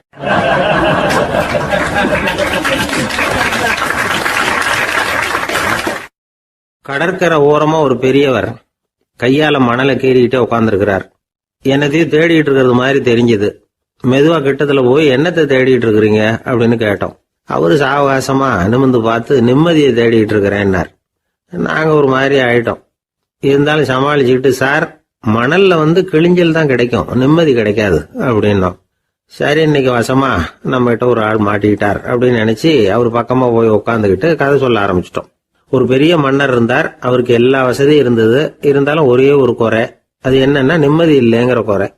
அரண்மனையில தினமும் கலை நிகழ்ச்சி நாட்டியம் எல்லாம் நடந்துகிட்டு தான் இருந்தது. இருந்தாலும் நிம்மதி இல்லை. சரி நிம்மதி எங்க கிடைக்கும் அப்படின்னு தேட ஆரம்பிச்சார். உடனே அதுக்கான முயற்சிகள்ல தீவிரமா இறங்கினார். நாட்டில் உள்ள தத்துவ மேதைகளை எல்லாம் கூப்பிட்டுட்டு வர சொன்னார். எல்லாரும் வந்து சேர்ந்தாங்க. அவங்கள பார்த்து நிம்மதி எங்க இருக்குது அப்படின்னு விசாரிச்சார். அவங்களுக்கு அது தெரிஞ்சா ஏன் இப்படி ராஜா முன்னாடி வந்து நின்றுட்டு இருக்க போறாங்க? ராஜாவோட கேள்விக்கு ஒவ்வொருத்தரும் ஒவ்வொரு மாதிரி விளக்கம் கொடுக்க ஆரம்பிச்சிட்டாங்க. எந்த பதிலும் ராஜாவுக்கு திருப்தி அளிக்கக்கூடிய அளவுக்கு இல்லை. சரி போயிட்டு வாங்கன்னு சொல்லி அவங்கள எல்லாம் அனுப்பி வச்சுட்டார். ஒரு நாள் அவர் மாளிகையில உப்பருகையில நின்றுட்டு இருக்கிறார். அந்த சமயத்துல தெருவுல ஒரு பிச்சைக்காரன் ரொம்ப உல்லாசமா பாட்டு பாடிக்கிட்டே போயிட்டு இருக்கிறான். குரல்ல ஒரு சந்தோஷம், நடையில ஒரு மிடுக்கு. அவன்கிட்ட கொஞ்சம் கூட கவலை இருக்கிறதா தெரியல. உடனே ராஜா அதை பார்த்தார்.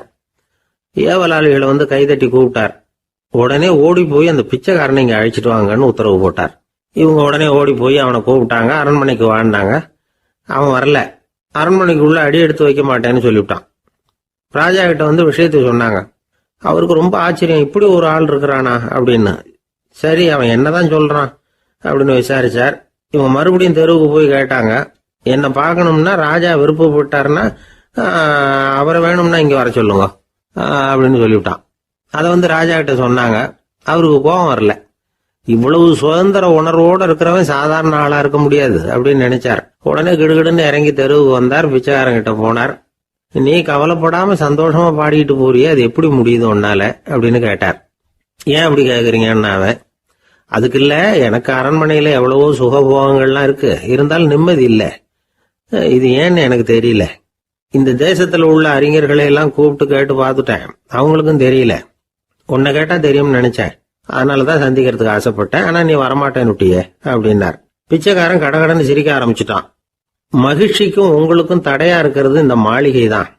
இதை விட்டுட்டு வெளியில வந்துட்டா நிம்மதி தேடிட்டு வந்துரும்னா.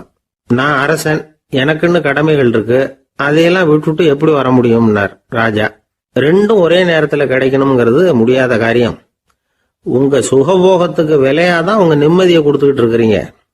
என்ன பாருங்க, என்கிட்ட எதுவும் இல்லை, அதனால எதுவும் போயிடுமோங்கிற பயமும் இல்லை, நிம்மதியா இருக்கிறேன் அப்படின்னா அவன். ராஜா உடனே சந்தோஷப்பட்டு தன்னுடைய மேலங்கியை எடுத்து அவனுக்கு பரிசா கொடுத்தாரான். அவன் சிரிச்சுக்கிட்டே அதை வாங்க மாட்டேன்னு விட்டானான்.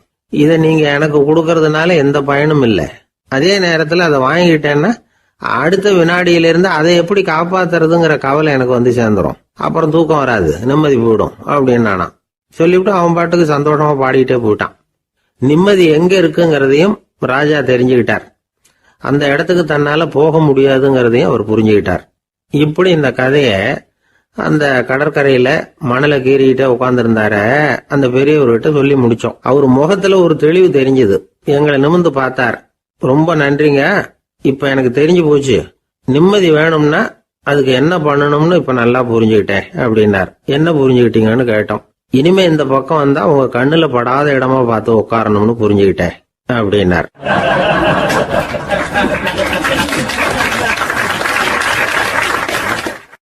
ஒரு சன்னியாசி, அவரு ஒரு நாள் ஒரு கனவு கண்டாராம்.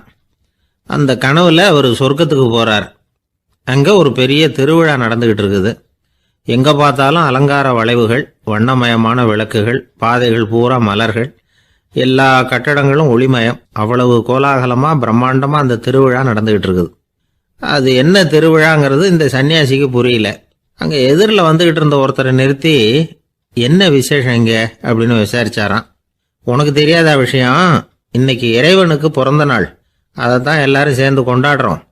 இதுக்காக பிரம்மாண்டமான ஊர்வலம் ஒன்று வரப்போகுது, இறைவனே அந்த ஊர்வலத்துல கலந்துகிறார் அப்படின்னார் அவரு. உடனே அந்த சன்னியாசி ஒரு மரத்து நிழல்ல ஒதுங்கி நின்றுகிட்டார். ஊர்வலம் வந்துகிட்டு இருக்குது. முதல்ல ஒரு குதிரை வந்துகிட்டு இருக்கு, அது மேல ஒருத்தர் உட்காந்துருக்கிறார். அவருக்கு பின்னாடி நிறைய பேர் கூட்டமா வந்துகிட்டு இருக்கிறாங்க. இவ்வளவு கூட்டம் இவர் பின்னாடி வருதே, யார் இவரு அப்படின்னு கேட்டார்.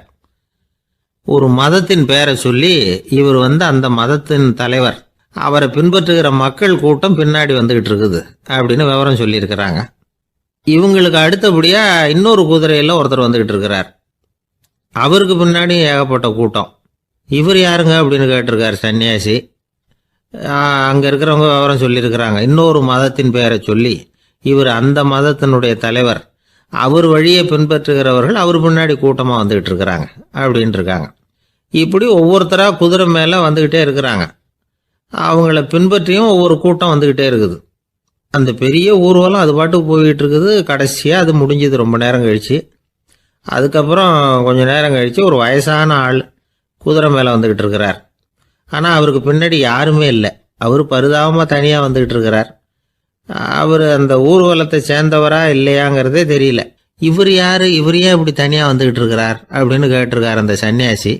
என்னது இப்படி கேட்குறீங்க, இவர் தான் கடவுள், இவருக்காக தான் இன்னைக்கு இந்த ஊர்வலமே நடக்குது, இவருக்கு தான் இன்னைக்கு பிறந்த நாள், முன்னாடி போகிற ஊர்வலம் பூரா இவருடைய பிறந்த நாளை கொண்டாடுறதுக்காக தான் அப்படின்ட்டு இருக்காங்க. இதை கேட்டதும் அந்த சன்னியாசிக்கு திடுக்குன்னு தூக்கி போட்டிருக்கு. இது வரைக்கும் கனவு கண்டுகிட்டு இருந்தவர் முடிச்சுக்கிட்டார். அதுக்கப்புறம் தான் யோசிச்சு பார்த்துருக்கார். உண்மைதான், மக்கள் எல்லாரும் பக்தி மார்க்கத்தில் போகிறதா நினச்சிக்கிட்டு பாதை மாறி போயிட்டு இருக்கிறாங்க. கடவுளை பின்பற்றுவதாக நினைக்கிறாங்க பக்தர்கள். ஆனால் கடவுளுக்கு பின்னாடி யாருமே இல்லை. இன்னமும் இயல்பா இதை பற்றி யோசிச்சு பார்த்தா, உண்மைக்கு பின்னாடி தான் நான் போய்கிட்டு இருக்கேன் அப்படின்னு நிறைய பேர் சொல்கிறாங்க. ஆனால் அந்த உண்மை அனாதையாக போய்கிட்டு இருக்குது. அப்படி ஆயிட்டுது உலகம். இந்த காலத்துலேயும் ஒரு ஊர்வலம், ஒரு பெரிய மனுஷருக்கு பிறந்த நாள் விழா. அவர் குதிரை மேலே ஏறி முன்னாடி போயிட்டு இருக்கிறார். அவருக்கு பின்னாடி ஒரு 100 பேர் தொண்டர்கள் அவங்க பாட்டுக்கு போகிறாங்க. எல்லாம் பணம் கொடுத்து ஏற்பாடு பண்ணவங்க. எல்லாம் பணம் வாங்கிட்டு பின்னாடி போயிட்டு இருக்கிறாங்க. கொஞ்சம் தூரம் நடந்ததும் கால் வலிக்க ஆரம்பிச்சுட்டுது. ஒவ்வொருத்தரும் அப்படியே ஒதுங்க ஆரம்பிச்சுட்டாங்க. அதான் முன்னாடியே பணம் கிடைச்சிட்டுதே, இனிமேல் ஒதுங்கினா என்னன்னு ஒதுங்கிட்டாங்க. ஒரு கட்டத்தில் குதிரையில் போகிறவர் தற்செயலாக திரும்பி பார்க்குறாரு, பின்னாடி யாருமே இல்லை. எல்லாரும் ஓடி போயிட்டாங்க. ஒரே ஒரு ஆள் மட்டும் ரொம்ப விசுவாசமாக பின்னாடி நடந்து வந்துக்கிட்டு இருந்தான். ஏன்ப்பா நீ மட்டும் வந்துக்கிட்டு இருக்கிறியே, நீ வீட்டுக்கு போகலையான்னு கேட்டிருக்காரு அவர். நீங்கள் அந்த குதிரையையும் அதுக்குள்ள வாடகை பணத்தையும் கொடுத்துட்டீங்கன்னா நானும் போயிடுவேன் அப்படின்னு நானா இந்த ஆள்.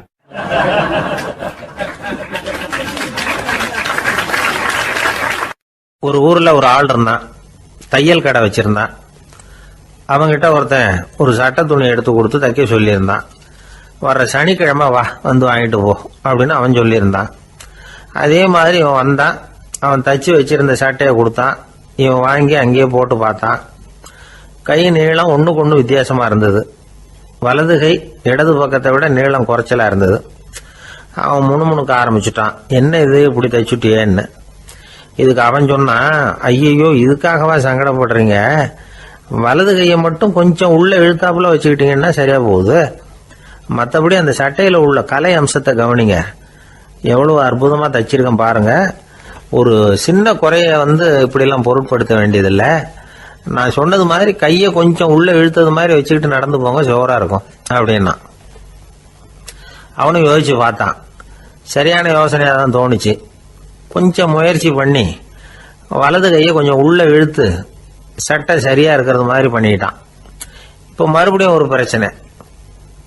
வலது கையை உள்ள இழுத்த மாதிரி அப்படியே வச்சுக்கிட்டதும் முதுகு பக்கம் கொஞ்சம் துணி தளர்த்தியா தொங்குறது மாதிரி தெரிஞ்சது.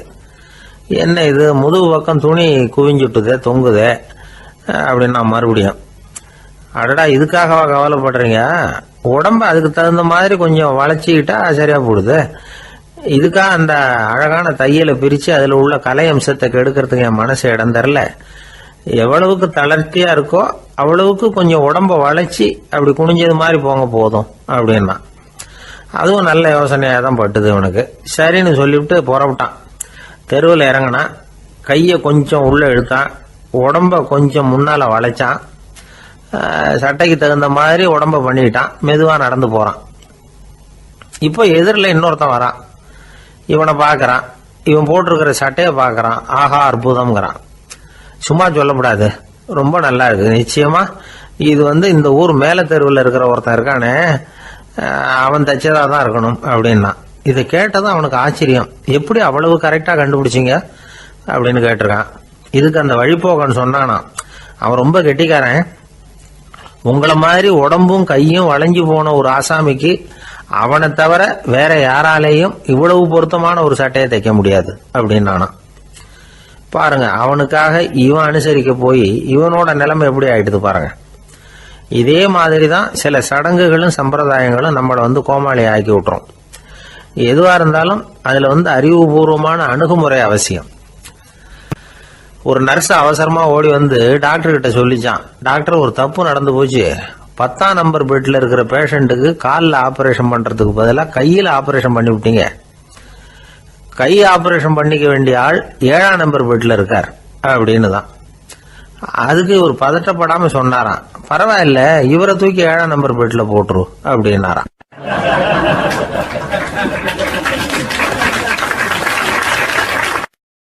ஒரு ஊர்ல ஒருத்தர் இருந்தார், ரொம்ப நல்லவர். யாருக்காவது ஏதாவது கொடுத்துக்கிட்டே இருப்பார், கொடையாளி. தினமும் யாராவது ஒருத்தருக்கு ஏதாவது கொடுக்கலன்னா அவருக்கு தூக்கம் வராது, அப்படி ஒரு பழக்கம்.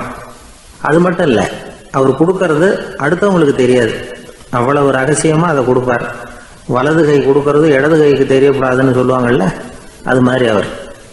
ஒரு நாள் ராத்திரி அவர் ஏற்கனவே தயாரா கட்டி வச்சிருந்த பணம் முடிச்ச கையில் எடுத்துக்கிட்டு வீட்டை விட்டு வெளியில வந்தார். தெருவில் இறங்கி நடந்தார். இன்னைக்கு யாருக்கு தர்மம் செய்யறது அப்படின்னு யோசனை பண்ணிட்டு இருட்டில் நடந்து வந்துகிட்டு இருக்கிறார். யாரோ ஒருத்தர் எதிரில் வர்றது மாதிரி தெரிஞ்சுது. உடனே அவர் கிட்ட போனார். தன்கிட்ட இருந்த பணம் முடிச்சு அவசரமா அவர் கையில திணிச்சுட்டு திரும்பி வந்துட்டார். அப்பாடா, ஒரு வழியா யாருக்கும் தெரியாம இன்னைக்கு தர்மம் பண்ணியாச்சு அப்படிங்கிற மகிழ்ச்சி, மன நிறைவு அவர் முகத்துல. நிம்மதியா தூங்கினார். அப்புறம் எழுந்திரிச்சார். மறுநாள் காலையில ஊரு பூரா ஒரே பேச்சு. என்ன பேச்சுன்னா, நேற்று ராத்திரி ஒரு திருடன் கையில யாரோ பணத்தை கொடுத்துட்டு போயிருக்கிறாங்க அப்படின்னு எல்லாரும் பேசிக்கிட்டு இருக்கிறாங்க. இதை கேள்விப்பட்டதும் அந்த பெரியவருக்கு ரொம்ப வருத்தமா போச்சு. அடடா, போயும் ஒரு திருடனுக்கா உதவி பண்ணியிருக்கிறோம், பிரயோஜனம் இல்லாம போட்டுதே அப்படின்னு நினைச்சார். சரி, இன்னைக்கும் யாருக்காவது உதவி பண்ணணும் அப்படின்னு முடிவு பண்ணினார். ராத்திரி நேரம் வந்தது. இவர் வழக்கம் போல தெருவில் இறங்கி நடந்தார். கையில் பணம் முடிச்சு. எதிரில் ஒரு பொன் உருவம் மங்கலா தெரிஞ்சது. இவர் உடனே அந்த பெண்கிட்ட பணத்தை கொடுத்துட்டு திருப்தியாக திரும்பி வந்துட்டார். மறுநாள் காலையில் ஊர் பூரா என்ன பேசிக்கிட்டாங்க தெரியுமா? நேற்று ராத்திரி நெறி தவறி நடக்கிற ஒரு பெண்ணின் கையில் யாரோ பணத்தை வச்சுட்டு போயிருக்கிறாங்க அப்படின்னு எல்லாரும் பேசிக்கிறாங்க. அடடா, இன்னைக்கும் தவறுதலாக நடந்து போச்சு அப்படின்னு ஒரு வருத்தப்பட்டார். இருக்கட்டும், இன்னைக்கும் ஏதாவது தர்மம் பண்ணுவோம் அப்படின்னு நினச்சிக்கிட்டாரு. 3வது நாள் ராத்திரியும் புறப்பட்டார். இப்பவும் எதிரில் ஒருத்தர் வந்தார். இவர் பணத்தை கொடுத்தார், திரும்பி வந்துட்டார். மறுநாள் மக்கள் என்ன பேசிக்கிட்டாங்கன்னா, நேற்று ராத்திரி ஒரு செல்வந்தர் கையில் யாரோ பணத்தை கொடுத்துட்டு போயிருக்கிறாங்க அப்படின்னு பேசிக்கிட்டாங்களாம். அவருக்கு ரொம்ப வருத்தமாக போட்டுது. என்ன இது தினம் இப்படி ஆகிக்கிட்டு இருக்குதே அப்படின்னு நினச்சிக்கிட்டே படுத்து தூங்கினார். அன்னைக்கு ராத்திரி ஒரு கனவு. அந்த கனவுல இறைவன் வந்து சொன்னாராம், இதை பாருப்பா, நீ கொடுத்த தர்மம் வீணா போயிடல. உன்கிட்ட பணம் வாங்கின அந்த திருடன் திருந்திட்டான், அந்த பொண்ணும் திருந்திட்டா, அந்த செல்வந்தனும் கொடையாளி ஆயிட்டான், எல்லாருக்கும் உதவி பண்ண ஆரம்பிச்சுட்டான் அப்படின்னு சொன்னாராம். இந்த கதையை சொன்னவர் யாருன்னா நபிகள் நாயகம். இதுல உள்ள கருத்து என்னன்னா, நல்ல மனசோட தர்மம் பண்ணுனா அது வீணா போறதில்லை. இன்னொரு கருத்து, தர்மம் வந்து தன்னை மட்டுமல்ல அடுத்தவங்களையும் தீமையிலிருந்து காப்பாற்றும். இதுதான் நாம புரிஞ்சுக்க வேண்டியது. இந்த காலத்திலையும் இது மாதிரி சில சம்பவங்கள் நடக்கிறது உண்டு. ஒரு பெரியவர் இருட்டில் நடந்து வந்துகிட்டு இருந்தாரு. எதிரில் வந்த ஒருத்தன் வலுக்கட்டாயமா ஒரு கையை பிடிச்சி ஒரு பண முடிப்பை கொடுத்து வச்சுக்க சொல்லிவிட்டு விலகி போயிட்டான். பெரியவருக்கு ஆச்சரியம், இந்த காலத்திலையும் இப்படி வலது கை கொடுக்கறது இடது கைக்கு தெரியக்கூடாதுன்னு நினைக்கிற கொடையாளிகள் உண்டு போல இருக்கு அப்படின்னு யோசனை பண்ணிக்கிட்டே நடந்தார். கொஞ்சம் தூரம் போயிருப்பாரு. அதுக்குள்ள அதே ஆள் திரும்பி வந்தான். கொடுத்த பண முடிப்பை திருப்பி கொடுங்க அப்படின்னு கேட்டு வாங்கிட்டான். இவருக்கு ஒன்றும் புரியல. ஏன் இப்படி பண்றேன்னார். அது ஒன்றும் இல்லைங்க, கொஞ்ச நேரம் இதை உங்ககிட்ட கொடுத்து வச்சிருந்தேன், அவ்வளவுதான் அப்படின்னா. ஏன்னு கேட்டார். என்னை பின்னாடி போலீஸ் தேடிக்கிட்டு வந்துகிட்டு இருக்குது, அதுதான் அப்படி பண்ணேன். இப்போ போயிட்டுது, இனிமே ஒன்றும் பயம் இல்லை அப்படின்னு சொல்லிவிட்டு அவன் பாட்டுக்கு நடந்து போறான்.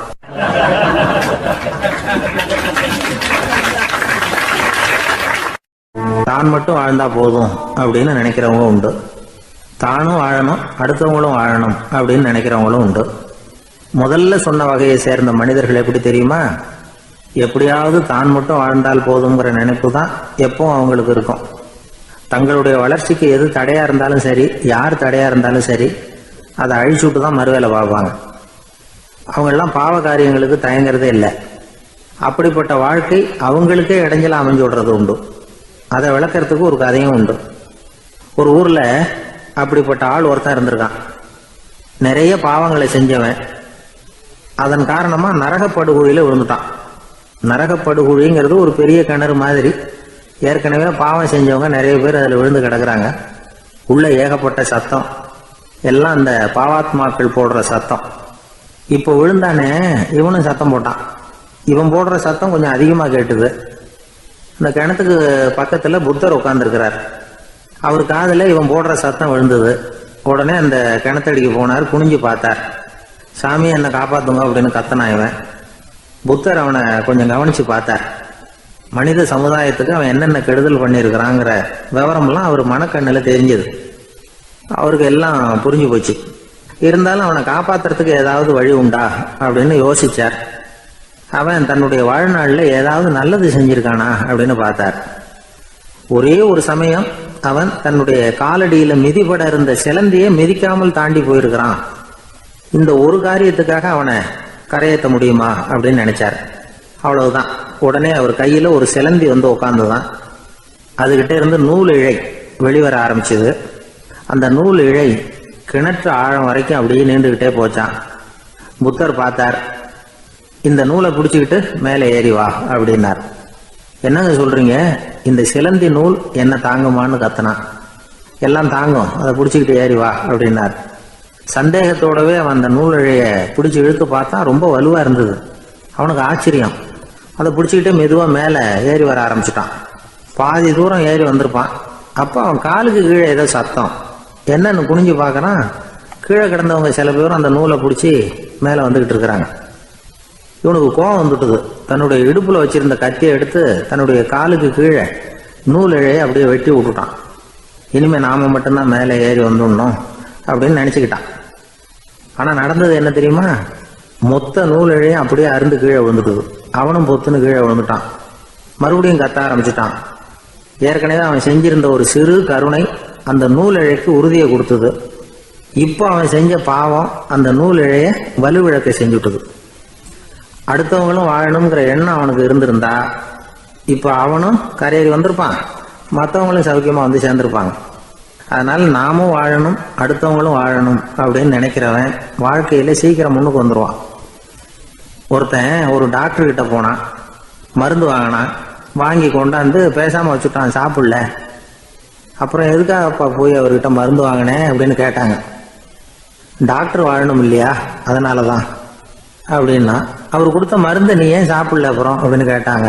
நான் வாழணும் இல்லையா, அதுக்காக தான் அப்படின்னா.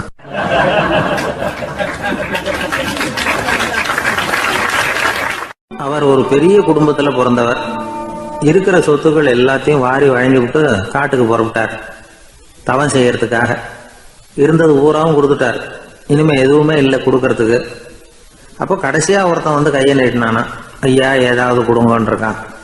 அவர் பார்த்தார், கட்டியிருக்கிற வேட்டியை தவிர வேற எதுவுமே இல்லை. 8 முழம் பட்டு வேட்டி ஜரிகை கரையோடு இருக்குது. கடைசியா அதை தான் எடுத்துக்கிட்டு அவர் புறப்பட்டு இருக்கார். அவர் பார்த்தார், எதிரில் அவன் பரிதாபமா நின்றுகிட்டு இருக்கிறான். அந்த 8 முழ வேட்டியை 2ஆ கிழிச்சார். 4 முழத்தை அவங்ககிட்ட கொடுத்தாரு. மீதி 4 முழத்தை தன்னுடைய இடுப்புல கட்டிட்டு அவர் காட்டுக்கு போயிட்டார். இவன் என்ன பண்ணான் தெரியுமா? கையில கிடைச்ச 4 முழத்தை எடுத்துக்கிட்டு கடை வீதிக்கு போனான். பழைய பட்டு வேட்டி ஜருகை இதையெல்லாம் விலைக்கு வாங்குற வணிகர் ஒருத்தர் இருக்கார். அவர்கிட்ட போனான். இதை விலைக்கு எடுத்துக்கிறீங்களா அப்படின்னு கேட்டிருக்கான். அவர் வாங்கி பார்த்துருக்காரு. ஆஹா, இது ரொம்ப அருமையான வேட்டி, விலை உயர்ந்த ஜருகை, இது ஏது உனக்கு அப்படின்னு கேட்டாரான். அவன் நடந்தது சொல்லியிருக்கான். அப்படின்னா ஒன்று செய்ய, இந்த வேட்டியோட இன்னொரு பாதியையும் மெதுவாக வாங்கிட்டு வந்துரு, உனக்கு நிறைய பணம் தர்றேன் அப்படின்னாரான் அந்த வணிகர். இவன் கொஞ்சம் யோசனை பண்ணி பார்த்தான். கொஞ்சம் இருங்கத்த வந்துடுறேன் அப்படின்னு சொல்லிவிட்டு நேராக காட்டுக்கு போனான். அவர் எங்க இருக்காருன்னு தேடி கண்டுபிடிச்சான். அவர் ஒரு இடத்துல தவக்கோலத்தில் இருக்கிறார். கட்டியிருந்த இடைவேட்டியும் அவர் அறியாமல் நழுவி கீழே விழுந்து கிடக்குது. இவனுக்கு ரொம்ப வசதியா போச்சு. அவரை கேட்க வேண்டிய அவசியமே இல்லை. மெதுவா சத்தம் போடாம அடி மேல அடி வச்சு நெருங்கினான். அவர் கண்ணை மூடிக்கிட்டு அவர் பாட்டு நின்றுட்டு இருக்கிறார். இவன் மெதுவா போய் கீழே கிடந்த அந்த துணியை எடுத்துக்கிட்டு சத்தம் போடாம திரும்பி நடந்தான். ஒரு 2-3 அடி எடுத்து வச்சிருப்பான். அப்படி ஓட ஆரம்பிக்கிற சமயத்துல அவன் காலில் கீழே கிடந்த முள்ளு ஒண்ணு நறுக்குன்னு தச்சு விட்டுது. வலி தாங்க முடியாம அம்மான்னு கத்திருக்கான். இந்த சத்தத்தினால கண்ணை மூடி நின்றுகிட்டு இருந்த அவரோட தவம் கலைஞ்சது. மெல்ல கண்ணை திறந்து பார்க்கிறார். தன் இடையில இருந்த வேட்டி அவன் கையில இருக்கு. இப்ப அவர் நினைக்கிறார், என்ன நினைக்கிறாருன்னா, இந்த வேட்டி மீது நான் வைத்த ஆசை அல்லவா அவனை திருடனாக ஆக்கி விட்டது அப்படின்னு நினைச்சாராம். இந்த வேட்டி மேல நாம வச்ச ஆசை அவனை திருடும்படி ஆக்கி விட்டதே அப்படின்னு நினைச்சாராம். இது எப்பேற்பட்ட மனநிலை அப்படிங்கிறத கொஞ்சம் யோசனை பண்ணி பாருங்க. தான் ஒரு பொருள் மேல வச்ச பற்று இன்னொரு மனிதன் திருடனாக ஆகிறதுக்கு காரணம் ஆயிட்டுதேன்னு நினைக்கிறார். அப்படி நினைச்ச அந்த பெரியவர் யார் தெரியுமா? அவர் தான் மகாவீரர். இழந்துட்டேங்கிறிய, நீ என்னத்தை கொண்டுகிட்டு வந்த எங்க இழந்துடுறதுக்கு? நீ என்னத்தை உண்டாக்குன இது அழிஞ்சுட்டுதுன்னு சொல்றதுக்கு? இதுதான் அவருடைய சிந்தனை. இன்றைக்கு நம்ம சிந்தனையெல்லாம் வேற மாதிரி இருக்குது. ஒருத்தன் நடுத்தருவில் உட்காந்து அழுதுகிட்டு இருந்தான். அந்த வழியா வந்தவர் ஒருத்தர், ஏன்பா அழறேன்னு கேட்டாராம். 5 ரூபா சார், இந்த இடத்துல விழுந்துட்டுது, ரொம்ப நேரமா தேடுறேன், கிடைக்காது போல இருக்கு அப்படின்னு சொல்லிவிட்டு அழறான். எப்போ தொலைஞ்சதுன்னு கேட்டாராம் அவரு. அது எனக்கு தெரியாது சார், பணத்தை தொலைச்சவன் தேடி பார்த்துட்டு போயிட்டான், நான் அவனுக்கு பின்னாடி தேட வந்தவன் அப்படின்னு நானா இவன்.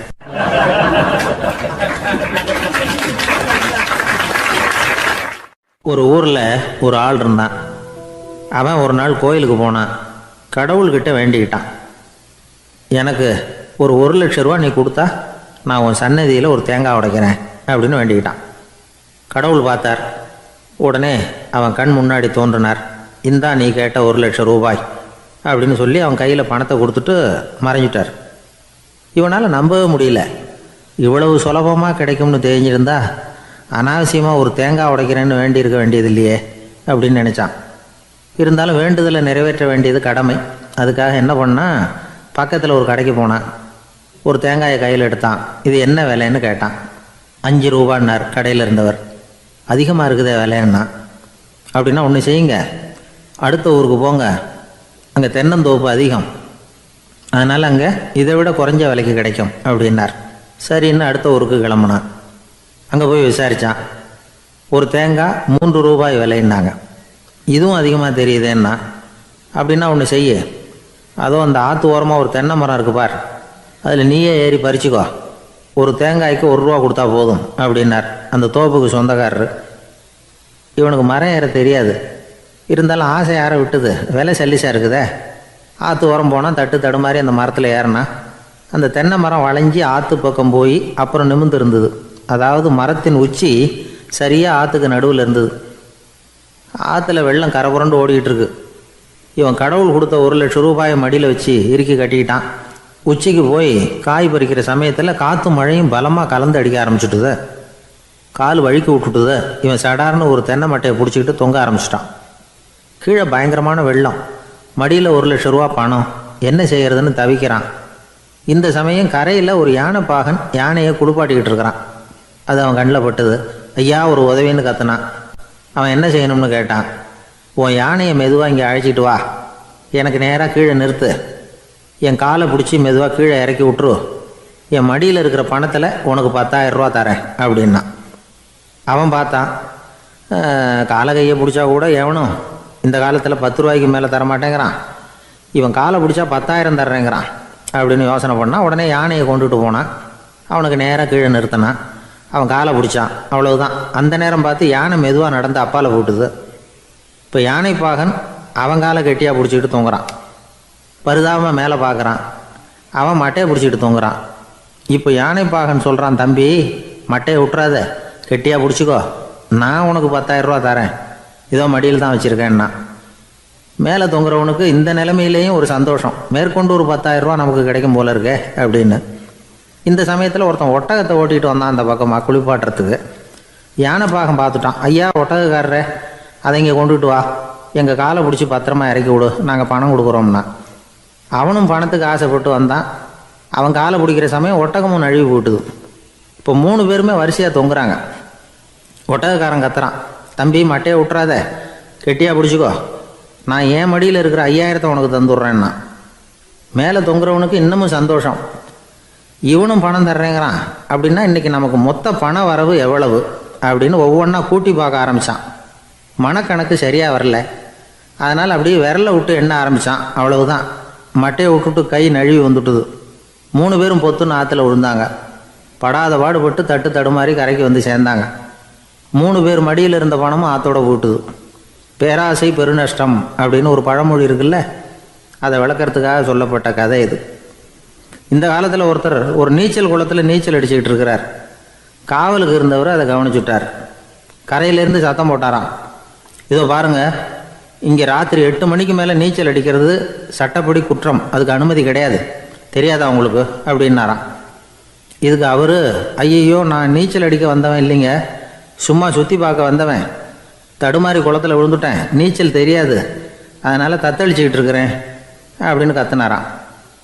கரையில் இருந்தவர் பார்த்தார். ஓ அப்படின்னா சரி, அதுக்கு ஒன்றும் தடை இல்லை அப்படின்னு சொல்லிவிட்டு அவர் பாட்டுக்கு நடந்து போயிட்டாராம்.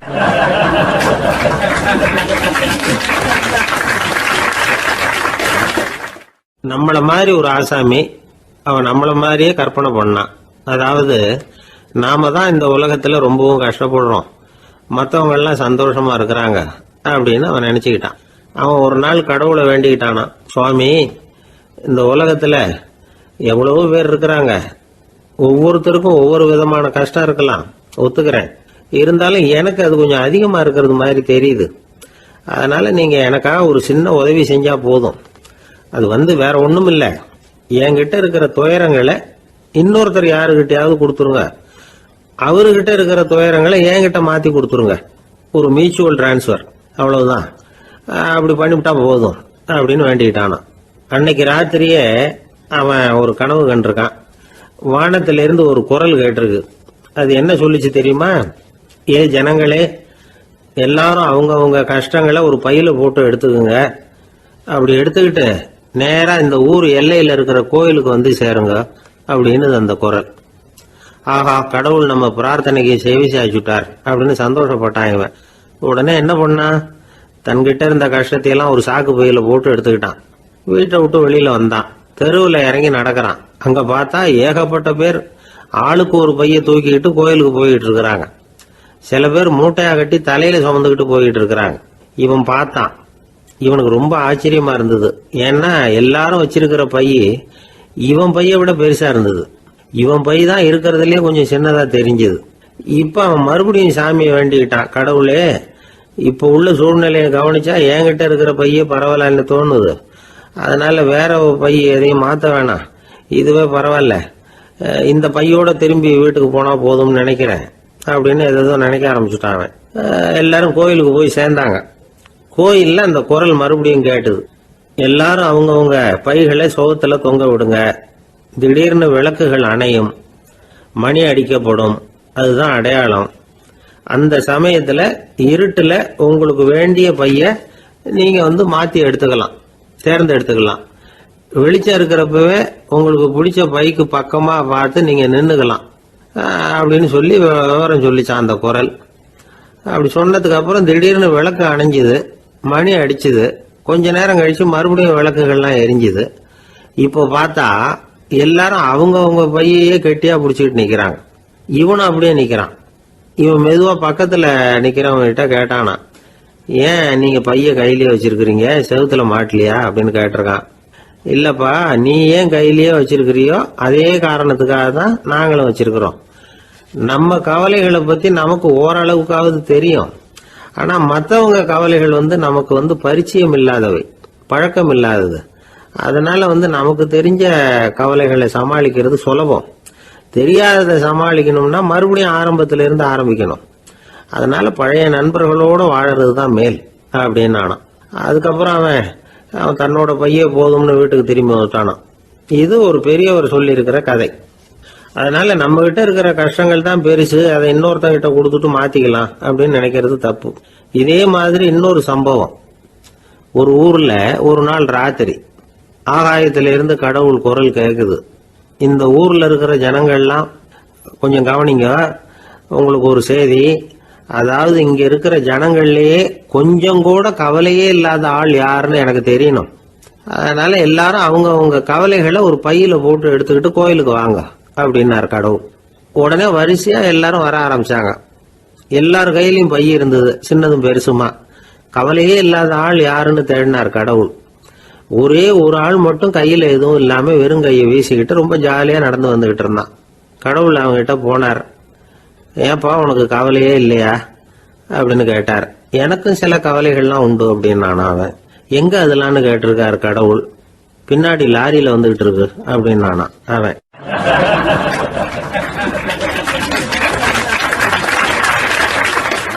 அசோக மன்னர் வந்துகிட்டு இருக்கார். அவருடைய ஆலோசகர்கள் எல்லாம் பக்கத்துல வந்துகிட்டு இருக்கிறாங்க. அந்த சமயத்துல எதிரில் ஒரு புத்த பிக்ஷு வர்றார். அசோகர் பாக்குறார். ஓடி போய் அவர் காலில் விழுந்து வணங்குறார். அசோக மன்னரின் தலை அந்த புத்த துறவியின் பாதத்துல பட்டுக்கிட்டு இருக்கு. பக்கத்துல நின்றுகிட்டு இருந்த அமைச்சருக்கு இது ரொம்ப சங்கடமா போச்சு. ரொம்ப வருத்தப்பட்டார். நம்ம அசோக சக்கரவர்த்தி எப்பேற்பட்டவர், அவரோட தலை ஒரு சன்னியாசியின் பாதத்துல படுறதா அப்படின்னு நினைச்சு ரொம்ப கவலைப்பட்டார். அரண்மனைக்கு திரும்பினதும் அமைச்சர் மெதுவா ஆரம்பிச்சார். அரசே, எனக்கு ரொம்ப வருத்தமா இருக்குது அப்படின்னார். எதுக்குன்னார் மன்னர்.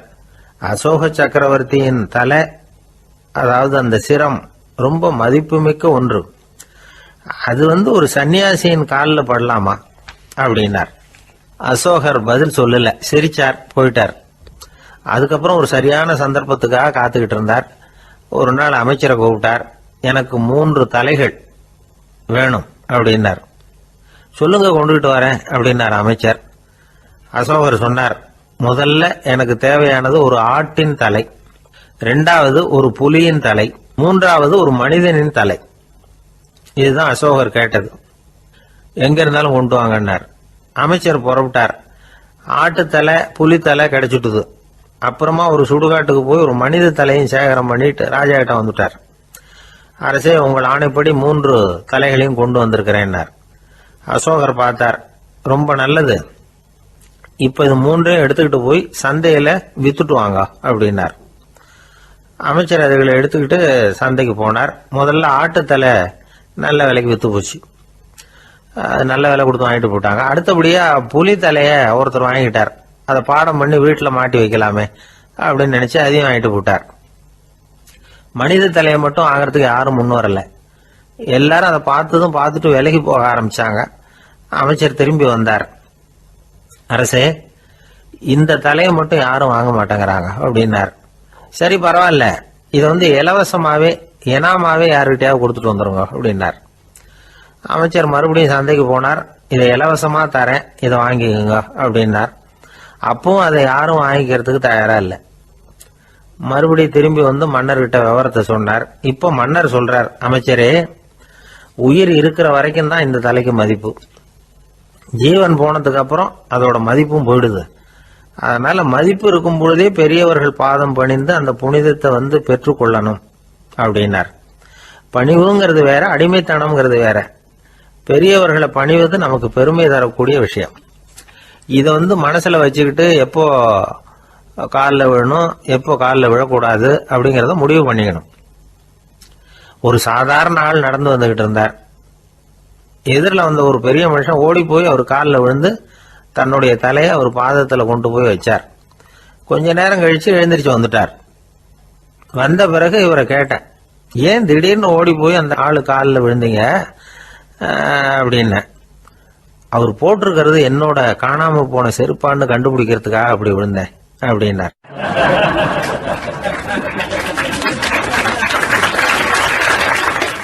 ஒரு காட்டுல ஒரு நரி இருந்தது. ஒரு நாள் காலை நேரம் அது தன்னுடைய இருப்பிடத்திலிருந்து வெளியில வந்தது.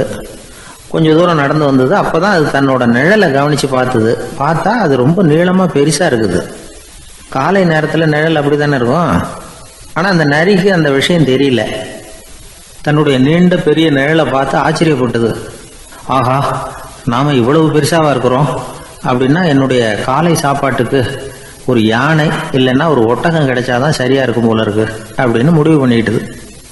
உடனே ஒரு யானை அல்லது ஒட்டகத்தை தேடி அலைஞ்சது, எங்க கிடைக்கும்னு. கிடைக்கவே இல்லை. மத்தியானம் 12 மணி ஆயிட்டுது. பசியோடு அலையுது.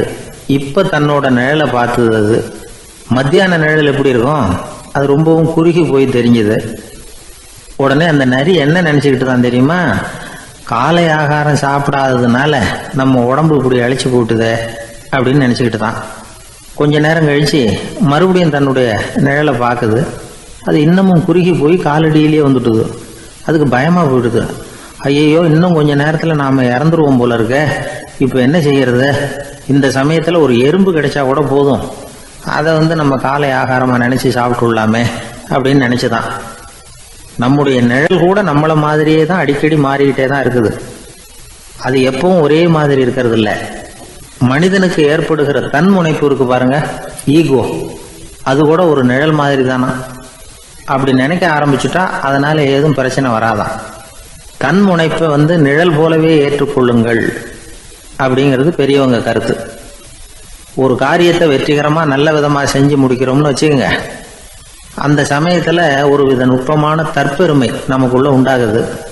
இது இயற்கையானது, அதனால இது மேல பற்று வைக்கக்கூடாது. அப்படி வைக்க ஆரம்பிச்சுட்டா அந்த தற்பெருமை ஒரு நிரந்தர விருந்தாளியா நம்ம கிட்ட தங்கிக்கும்.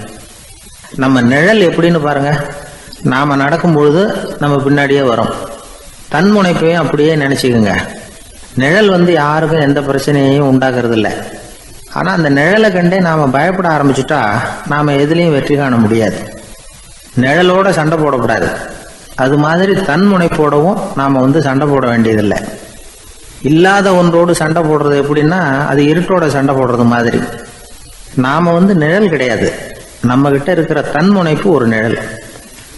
நம்ம நிழலையும் நமக்கு சமமா பாக்குறோம் பாருங்க, அங்கதான் சிக்கலே ஆரம்பம். இப்போ நாம நடந்து போயிட்டு இருக்கிறோம். நம்ம நிழல் தரையில விழுது. யாரோ ஒருத்தர் நம்ம நிழல் மேல காலை வச்சு நடந்து போறார். உடனே அவர்கிட்ட சண்டைக்கா போறோம், ஏண்டா என் நிழலை மிதிச்ச அப்படின்னு. நமக்கு தெரியும் அது நிழல் தாங்கிறது. அவர் உங்க மேல நடக்கல, உங்களுடைய நிழல் மேலதான் நடக்கிறார். அது மாதிரி உங்க தன்முனைப்பின் மேல யாராவது நடந்தா உங்களை அவமானப்படுத்துறதா நினைக்கிறீங்க. காரணம் நாமளும் நம்ம தன்முனைப்பும் ஒண்ணுங்கிற நினைப்பு தான் காரணம், மற்றபடி வேற ஒண்ணும் கிடையாது. நம்ம நிழல் மேல நடக்கிறவர் நம்மளை காயப்படுத்துறது இல்லை. தன்முனைப்பை வேண்டாத ஒன்னாவும் பார்க்க வேண்டியதில்லை. அது இயற்கை. நிழலை உங்க முன்னாடி வைக்க வேணாம், அது உங்க பின்னாடியே இருக்கட்டும். நிழலின் நிழலாகி விடாதீர்கள், நீங்கள் நீங்களாகவே இருங்கள். இதுதான் சான்றோர் சிந்தனை. ஒரு பேருந்துல ஒரே நெரிசல். ஒருத்தர் பக்கத்துல நின்றுகிட்டு இருந்தவர்கிட்ட ரொம்ப பணிவா விசாரிச்சார், ஏன் சார் நீங்க ஏதாவது பெரிய உத்தியோகத்துல இருக்கிறீங்களா அப்படின்னார். அப்படிலாம் ஒண்ணும் இல்லைங்கன்னார் அவரு. அப்படின்னா வேற ஏதாவது அரசியல்ல பெரிய பதவியில் இருக்கிறீங்களா அப்படின்னு கேட்டார். அதுவும் இல்லைங்கன்னார். சரி, பணமாவது அதிகமா வச்சிருக்கீங்களா அப்படின்னு கேட்டார். அப்படிலாம் ஒன்றும் கிடையாது சார்னார் அவரு. அப்புறம் எதுக்குடா என் காலை மிதிச்சுக்கிட்டு இருக்கிற, எடுறா காலை அப்படின்னாராம் இவர்.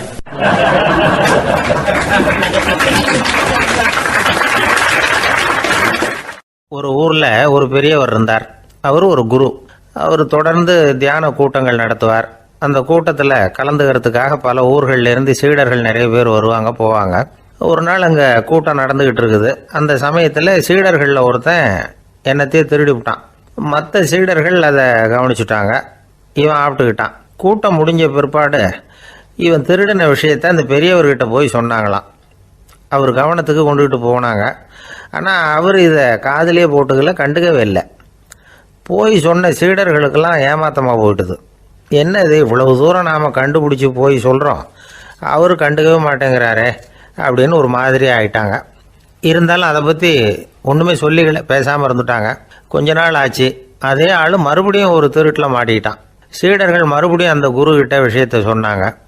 அவர் அப்பவும் வழக்கம் போல சும்மாவே இருந்துட்டார். இவர் இப்படி இருக்கிறத பார்த்ததும் அந்த சீடர்களுக்கு கோபம் வந்துட்டுது. உடனே அந்த சீடர்கள்லாம் ஒன்று கூடி பேசினாங்களாம். எல்லாருமா சேர்ந்து ஒரு விண்ணப்பம் தயார் பண்ணாங்க. அதை குருநாதர்கிட்ட கொண்டுட்டு போய் கொடுத்தாங்க. அந்த விண்ணப்பத்தில் இவங்க என்ன எழுதியிருக்கிறாங்க தெரியுமா? குருநாதர் அவர்களே, உடனே திருடனவன் மீது சட்ட நடவடிக்கை எடுக்கணும். நீங்கள் அப்படி அவனை இங்கே சேர்க்கக்கூடாது. நீங்கள் சேர்த்தீங்கன்னா நாங்கள் இங்கே இருக்கிறத பற்றி யோசிக்க ஆரம்பிச்சிருவோம். அவனை இந்த மடத்தை விட்டே துரத்தி பண்ணணும். நீங்கள் அவனை வெளியில் அனுப்புங்க, இல்லைன்னா நாங்கள் அத்தனை பேரும் வெளியில் போயிடுறோம். இப்படி தான் அந்த விண்ணப்பத்தில் எழுதியிருக்கிறாங்க. குரு அந்த விண்ணப்பத்தை வாங்கி படித்து பார்த்தார். அதுக்கப்புறம் அதை எழுதின அத்தனை பேரையும் கூப்பிட்டாரு. எல்லாரும் இப்படி வாங்கன்னாரு. வந்தாங்க. இப்படி என் எதிரில் உட்காருங்கன்னார். உட்காந்தாங்க. அப்புறம் சொன்னார், இதை பாருப்பா, நீங்கள் எல்லாரும் புத்திசாலிகள். உங்களுக்கு எது நல்லது எது கெட்டதுங்கிறது நல்லா தெரியும். நீங்கள் மேற்கொண்டு ஏதாவது படிக்கணும்னு நினச்சா வேற எங்கே வேணும்னாலும் போகலாம், அதுக்கு நான் தடை சொல்ல மாட்டேன். ஆனால் உங்களால் குற்றம் சாட்டப்பட்ட அவன் இருக்கானே, அவன் எப்படின்னா அவனுக்கு எது நல்லது எது கெட்டதுங்கிறதெல்லாம் தெரியாது. அதனால தான் திருடுறான். நீங்கள் சொல்கிறது மாதிரி அவனை அடித்து துரத்தி விடுறோம்னு வச்சுக்கோங்க, அவனுக்கு எப்படி நல்லது கெட்டது தெரியும்? அவனுக்கு அதை யார் சொல்லி கொடுக்கறது? அதனால் இங்கேயே இருக்கட்டும், அதுதான் சரி. இதுக்காக நீங்கள் எல்லாரும் என்னை விட்டுட்டு போனாலும் சரி, அவனை நான் விரட்ட மாட்டேன் அப்படின்னு விட்டாரான். இவ்வளவையும் திருடனை அந்த சீடன் கேட்டுக்கிட்டே இருந்திருக்கான். அவன் கண்களில் கண்ணீர். அப்படியே எழுந்திரிச்சு வந்தான். குரு காலில் விழுந்தான். அவன் கண்ணீரில் அவனது தீமை கழுவப்பட்டது அப்படிம்பாங்க. அதாவது சீடர்களுக்கு அந்த குருவோட பெருமை அப்பதான் புரிஞ்சுதான். ஒரு நல்ல ஆசிரியர் இருக்காருன்னு வச்சுங்க, நல்லா படிக்கிற பையனுக்கு தான் பாடம் சொல்லி கொடுப்பேன்னா அது என்ன பெரிய விஷயமா? மோசமாக படிக்கிறவனையும் மாற்றி காட்டுறேங்கிறது தான் பெருமை. இந்த காலத்து குரு ஒருத்தர் ஒரு ஆசிரமம் வச்சு நடத்திட்டு வந்தார். நிறைய பேர் தினம் வருவாங்க போவாங்க.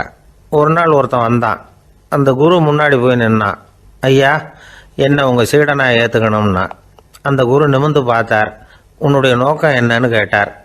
ஐயா, உங்ககிட்ட கொஞ்ச நாள் இருந்தேன்னா நல்ல பழக்க வழக்கங்களை கற்றுக்கலாம், அதுக்கப்புறம் வெளியில் போய் ஒரு நல்ல தொழில் தொடங்கி வாழ்க்கையில் முன்னுக்கு வரணுங்கிறது தான் என்னோட நோக்கம் அப்படின்னா. நீ சொல்கிறது சரி, ஆனால் உன்னால் இங்கே நல்ல பழக்க வழக்கங்களை கற்றுக்க முடியலேன்னு வச்சுக்கோ, அப்போ என்ன பண்ணுவேன் அப்படின்னு கேட்டார் அவர். அப்படி ஆச்சுன்னா என்ன, உங்களை மாதிரியே ஒரு ஆசிரமம் ஆரம்பித்து அதுக்கு குருவாக இருந்துட்டு போகிறேன் அப்படின்னு நானும்.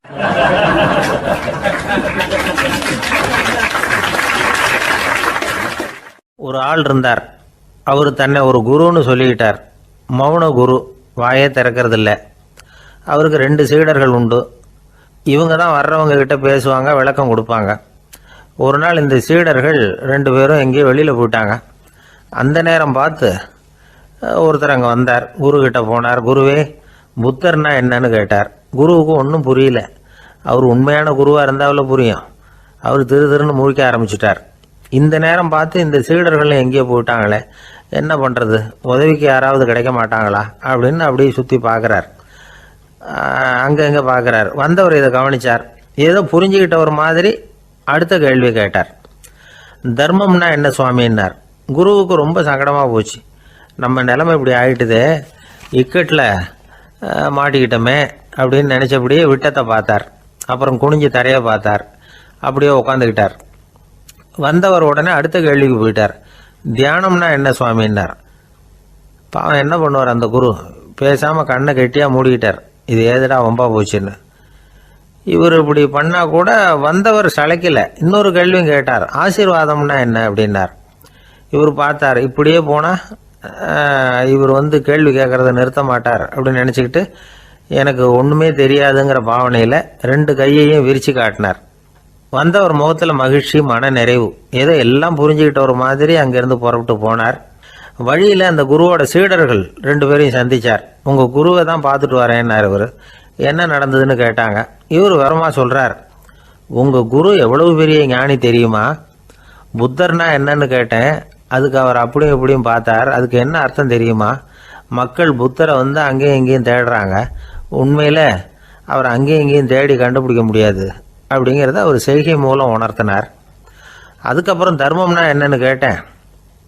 அவர் மேலேயும் கீழையும் பார்த்து தர்மம் சமமானது, அதில் உயர்வு தாழ்வு இல்லைங்கிறத உணர்த்தினார். அதுக்கப்புறம் தியானம்னா என்னன்னு கேட்டேன். கண்ணை மூடிக்கிட்டார். கண்ணை மூடி காணுகிற அற்புதம் அது அப்படிங்கிறத புரிஞ்சுக்கிட்டேன். கடைசியாக ஆசீர்வதிக்கப்படுறது பற்றி கேட்டேன். கைகளை நீட்டி உதவுறது தான் அது அப்படிங்கிறத தன்னுடைய இருகை விரித்து உணர்த்தினார்.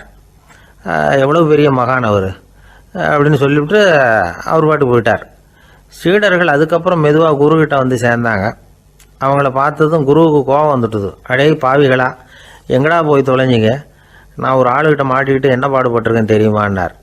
இது மாதிரி தான் நாம் சாதாரண மனிதர்களின் புற வேடங்களிலேயே மயங்கி போயிடுறோம். அவங்க பேச்சு, செய்கை, பார்வை இதிலெல்லாம் ஏதோ பெரிய தத்துவம் இருக்கிறதாக நினச்சிக்கிறோம். உண்மையிலேயே அந்த தத்துவங்கள் யாருக்கு சொந்தம்? அவங்களுக்கு இல்லை, நமக்கு தான் சொந்தம். நாம் தானே அதை கற்பிச்சுக்கிட்டோம். நாம் அடையாளம் கண்டுக்கிறது இல்லை. நாம் யாருங்கிறது நமக்கு புரியறதில்ல. அதுதான் இன்றைக்கி நடக்கிறது. அதனால தான் அடுத்தவங்களை தேடி ஓடிக்கிட்டு இருக்கிறோம். சில வீடுகளில் கூட இது மாதிரி சைகைகள் உண்டு. சில குடும்ப தலைவர்கள் தினமும் காலையில் கண்ணை கெட்டியாக மூடிக்கிட்டு கை 2ஐயும் சுத்தமாக விரித்து வச்சுக்கிட்டே உட்காந்து தியானம் பண்ணுறது வழக்கம். எதுக்காக அப்படி பண்ணுறீங்கன்னு ஒருத்தரை பார்த்து கேட்டேன். இந்த மாதம் வாங்கின சம்பளம் பூரா தீர்ந்து போச்சு, இனிமேல் என் கையில் சுத்தமாக ஒன்றும் இல்லை, புதுசாக எதுவும் செலவு வச்சுடாதே அப்படிங்கிறத அப்படி உள்ளங்கை 2ஐயும் விரித்து காட்டி அவங்களுக்கு உணர்த்துறேன் அப்படின்னார்.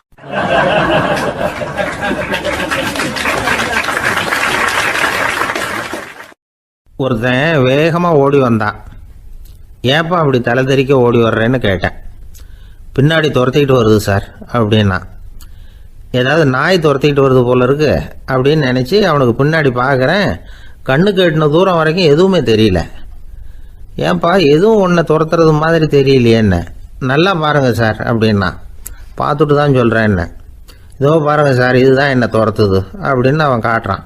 அவன் சுட்டி காட்டின இடத்துல பார்த்தா அங்கே அவனுடைய நிழல் தான் தெரியுது. என்னப்பா சொல்கிற அப்படின்னு சொல்லி அவனை சந்தேகமாக பார்த்தேன். அதுக்கப்புறம் தான் அவன் விவரமாக பேசினான். சார், எனக்கு என் நிழலை கண்டா பிடிக்கிறதில்ல.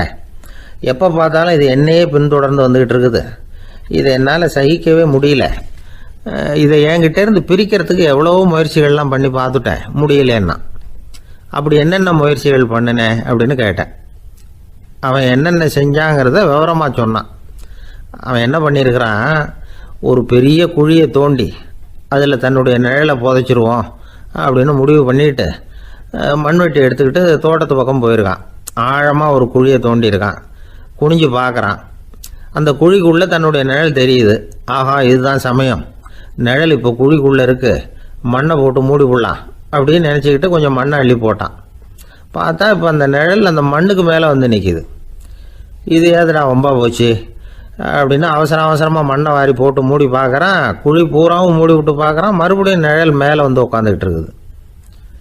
சரி, இதை குழியில் புதைக்க முடியாது அப்படின்னு முடிவு பண்ணிட்டு இதை இங்கேயே இப்படியே விட்டுட்டு ஒரே ஓட்டமாக ஓடி போடுவோம் அப்படின்னு நினச்சி எடுத்தான் ஓட்டம். அது காலை நேரம். இவன் மேற்க நோக்கி ஓடிக்கிட்டு இருக்கிறான். ஓடி ஓடி பார்க்குறான், நிழல் இவனை விட வேகமாக இவனுக்கு முன்னாடி ஓடிக்கிட்டு இருக்கு. சரி, திரும்பி ஓடி பார்ப்போம் அப்படின்னு நினச்சிக்கிட்டு அப்படியே சடார்னு திரும்பி ஓட ஆரம்பித்தான். பார்த்தான், அப்பாடா நிழலை காணலை.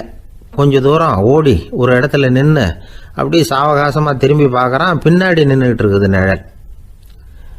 இப்படி ஓடி வந்து தான் இங்கே நம்ம முன்னாடி நின்று தன்னுடைய அவஸ்தையை சொல்லிகிட்டு இருக்கிறான். இந்த நிழலை துரத்துறது அல்லது வெட்டி விடுறது, இதுக்கு ஏதாவது வழி இருக்கா சொல்லுங்கள் சார் அப்படிங்கிறான். நமக்கு ஒன்றும் புரியல. அந்த நேரம் பார்த்து ஒரு பெரியவர் வந்தார். அவர்கிட்ட யோசனை கேட்டோம், என்ன செய்யலாம்னு. அவர் சொன்னார், இந்த பாருப்பா, நீ அங்கேயும் எங்கேயும் ஓடாத, அப்படியே கீழே படுத்துக்கொண்டார். அது நல்ல உச்சி வேலை. அவன் அப்படியே கீழே படுத்துக்கிட்டான். இப்போ அப்படி இப்படின்னு திரும்பி பார்க்குறான், நிழலை காணலை. அவன் இப்போ தான் நிம்மதியாக இருந்தான். இப்போ அந்த பெரியவர் சொன்னார், எல்லா மனிதர்களுமே இப்படி தான் ஓடிட்டு இருக்கிறாங்க. நான் எனது அப்படிங்கிற ஆணவம் தான் அவங்கள துரத்திக்கிட்டு இருக்கு. அதை விட்டுட்டு ஓடணும்னு நினைச்சாலும் அது முன்னாடி வந்து நிற்கிது. பரம்பொருளை நோக்கி ஓடுறப்போ இந்த ஆணவம் பின்னாடி வந்துவிடுது. பரிபூர்ண சரணாகதிங்கிற நிலையில அது முழுசுமாக மறைஞ்சுடுது. தன்னை உணர்கிற வேலை அது. அந்த நேரம் மனிதனுக்கு விடுதலை உணர்வு ஏற்படுகிற நேரம் அது. அப்படிப்பட்ட சுதந்திர மனிதர்களாக எல்லாரும் மாறி போயிட்டாங்கன்னா இந்த உலகமே இன்பமயம் அப்படின்னு ஒரு விளக்கம் கொடுத்தார் பெரியவர். நம்மால் ஒருத்தர் வேகமாக ஓடி வந்துக்கிட்டு இருந்தான். ஏன்டா அப்படி ஓடி வர்ற அப்படின்னு கேட்டார் எதிரில் வந்தவர். ஆசை துரத்துது, அதுதான் ஓடி வர்றேன்னா. உனக்கு என்ன ஆசைன்னு கேட்டார். எனக்கு ஒன்றும் ஆசை இல்லைங்க, என்னை எப்படியாவது பிடிச்சுடணும்னு போலீஸ்காரங்களுக்கு ஆசை. அந்த ஆசை இப்போ என்னை துரத்தி பின்னாடி வந்துக்கிட்டு இருக்குது. அதுதான் தப்பிச்சு வந்துக்கிட்டு இருக்கிறேன். குறுக்க நிற்காதீங்க சார், வழியை விடுங்க அப்படின்னு சொல்லிவிட்டு வேகமாக ஓடி மறைஞ்சான்.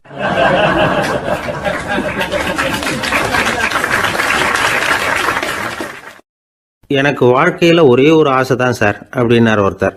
அது என்னன்னு கேட்டேன். ஆசைகளை ஒழிச்சுடணுங்கிறது தான் என்னோட ஆசை அப்படின்னார். இப்படி ஆசைகளை ஒழிக்க வேண்டும் அப்படிங்கிறதையே ஒரு ஆசையாக கொள்வது அபத்தம் அப்படிங்கிறார் ஒரு பெரியவர். இது மாதிரி ஆசைகளை ஒழிக்க ஆசைப்பட்டா அந்த நோக்கம் நிறைவேறாதான். அந்த முயற்சியால் புதுசாக சில துன்பங்கள் தான் சேருமா. அதில் புதுசாக ஒரு ஆசை தலை தூக்கும் அப்படிங்கிறார் அவர். ஆசைகளை தானாக விழ வச்சுடலாம். அதுக்கு வழி என்ன தெரியுமா? எந்த ஒரு ஆசையையுமே பூரணமாக நிறைவேற்றி கொள்ள முடியாதுங்கிறத உணரணும். அதை உணர்ந்தால் ஆசைகள் தானாக விழுந்துடும். அதை விட்டுட்டு ஆசைகளை விட்டுடணுங்கிறதையே ஒரு ஆசையாக வச்சுக்கிட்டு அதுக்காக கடுமையாக முயற்சிகளையும் செஞ்சுக்கிட்டு நான் ஆசைகளை விட்டுட்டு ஞானோதயம் அடையிறதுக்கு கடுமையாக முயற்சி பண்ணிகிட்டு இருக்கிறேன் சார் அப்படின்னு சொல்லிக்கிட்டு இருந்தால் எந்த காலத்துலேயும் ஞானோதயம் வரப்போகிறது இல்லை. அதுக்கு பதிலாக துன்பந்தான் சேரும் அப்படிங்கிறது அவரோட கருத்து. எந்த ஒரு ஆசையையும் பூரணமாக நிறைவேற்றி கொள்ள முடியாது அப்படிங்கிறத உணரணும். ஒரு ராஜா, அவர் மனசில் அமைதி இல்லை, எப்பவும் கஷ்டப்பட்டுக்கிட்டே இருந்தார். இந்த துன்பத்தை போக்குறதுக்கு பல வழிகளில் என்னென்னமோ முயற்சியெல்லாம் பண்ணி பார்த்தார். ஒன்றும் சரியாக வரல. கடைசியாக ஒரு காரியம் பண்ணார். அதாவது ஒரு வேதாந்தியை தேடிட்டு போனார். அவரை பார்த்து கேட்டார், ஐயா, என்னுடைய துன்பங்கள்லேருந்து நான் விடுபடணும், அதுக்கு சுலபமாக ஏதாவது ஒரு வழி இருந்தால் சொல்லுங்களேன் அப்படின்னு கேட்டுக்கிட்டார். அதுக்கு அந்த வேதாந்தி சொன்னார், அதுக்கு ஒரு வழி சொல்கிறேன், அது மாதிரி செய். அதாவது உன்னுடைய ராஜ்யத்துக்குள்ள போதுங்கிற மனசோட வாழுற ஒருத்தனை கண்டுபிடிக்கணும். அப்படி கண்டுபிடிச்சி அவனுடைய சட்டையை வாங்கி நீ போட்டுக்கணும். அப்படி போட்டுக்கிட்டா உன்னுடைய துன்பம் தீர்ந்துரும் அப்படின்னார். உடனே ராஜாவுக்கு ரொம்ப மகிழ்ச்சி. அரண்மனையில் இருந்த அத்தனை பேரையும் ஆளுக்கு ஒரு பக்கமாக அனுப்புனார், தேட சொன்னார். போதுங்கிற மனசுடைய ஒருத்தனை கண்டுபிடிச்சி கொண்டுகிட்டு வாங்க அப்படின்னார். எங்கெங்கேயோ தேடி கடைசியாக ஒரு ஆளை கண்டுபிடிச்சாங்க. அவன் போதுங்கிற மனசோடு இருக்கிறவன் தான். ஆனால் அவன்கிட்ட சட்டை எதுவும் இல்லை. இடையில கட்டியிருக்கிற துண்டே போதுங்கிற மனசோடு அவன் வாழ்ந்துக்கிட்டு இருக்கிறான். சட்டை இருந்தாவில் ராஜா வாங்கி மாட்டிக்க முடியும். அந்த வேதாந்தி ஏன் அப்படி சொன்னாருங்கிறதுக்கான அர்த்தம் இப்போ தான் ராஜாவுக்கு புரிஞ்சுதான். இது வரைக்கும் சொன்னதெல்லாம் ஞான மார்க்கத்தை தேடிக்கிறவனுக்கான உள்ள தகவல். இப்போ இன்னைக்கு இளைஞர்கள் இதை கேட்டுவிட்டு நமக்கு ஆசையே வேணாம் அப்படின்னு முடிவு பண்ணிவிட்டா வாழ்க்கையில் முன்னேறவே முடியாது. நம்முடைய முயற்சிக்கு ஆசை தான் தூண்டுகோல். அதனால் இந்த ஆசையையும் அந்த ஆசையையும் போட்டு குழப்பிக்க கூடாது. ஆனால் ஒன்று, பேராசை நமக்கு தேவையில்லை. நாம் படுற ஆசையிலேயும் ஒரு நியாயம் இருக்கணும். ஏன்னா நம்மளில் சில பேர் நீங்கள் தான் சார் சொன்னீங்க, அதனால தான் ஆசைப்பட்டேன், அரை தான் கிடைச்சது மிச்சம் அப்படிம்பாங்க கன்னத்தை தடவிக்கிட்டே. அதனால் இப்போல்லாம் எந்த தகவலை சொன்னாலும் ரொம்ப எச்சரிக்கையாக இருக்க வேண்டியிருக்குது. ஒரு ஆள் ஒரு கடை வச்சு வியாபாரம் பண்ணிக்கிட்டு இருந்தான். அவனுக்கு ரொம்ப பேராசை, நிறைய பணம் சேர்க்கணும்னு. திடீர்னு ஒரு நாள் அவனுக்கு உடம்பு ரொம்ப சுகம் இல்லாமல் போயிட்டுது. இனிமேல் பிழைக்கிறது கஷ்டங்கிற நிலைமை. மரணப்படுகையில் இருக்கிறான். சொந்தக்காரங்கள்லாம் சுற்றி உட்காந்துருக்குறாங்க. இவன் மெதுவாக கண்ணை திறந்து பார்க்குறான். என் வீட்டுக்காரி எங்கேன்னா, இதோ இருக்கேன் அப்படின்னாங்க அந்த அம்மா. பசங்கள்லாம் எங்கேங்கிறான். இதோ பக்கத்தில் தான் நின்றுட்டு இருக்கிறோங்கிறாங்க. பொண்ணுங்க எங்கேங்கிறான். எல்லாம் இங்கே தான் இருக்கிறோம் அப்படிங்கிறாங்க. எல்லாம் இங்கே தான் பக்கத்தில் தான் இருக்கோம், நீங்கள் கவலைப்படாதீங்கன்னு சொல்கிறாங்க எல்லாம். அவன் மெதுவாக கஷ்டப்பட்டு வாயை திறந்து, அட பாவிங்களா, எல்லாரும் இங்கே இருந்தால் அங்கே கடையை யார் கவனிக்கிறது அப்படின்னானா.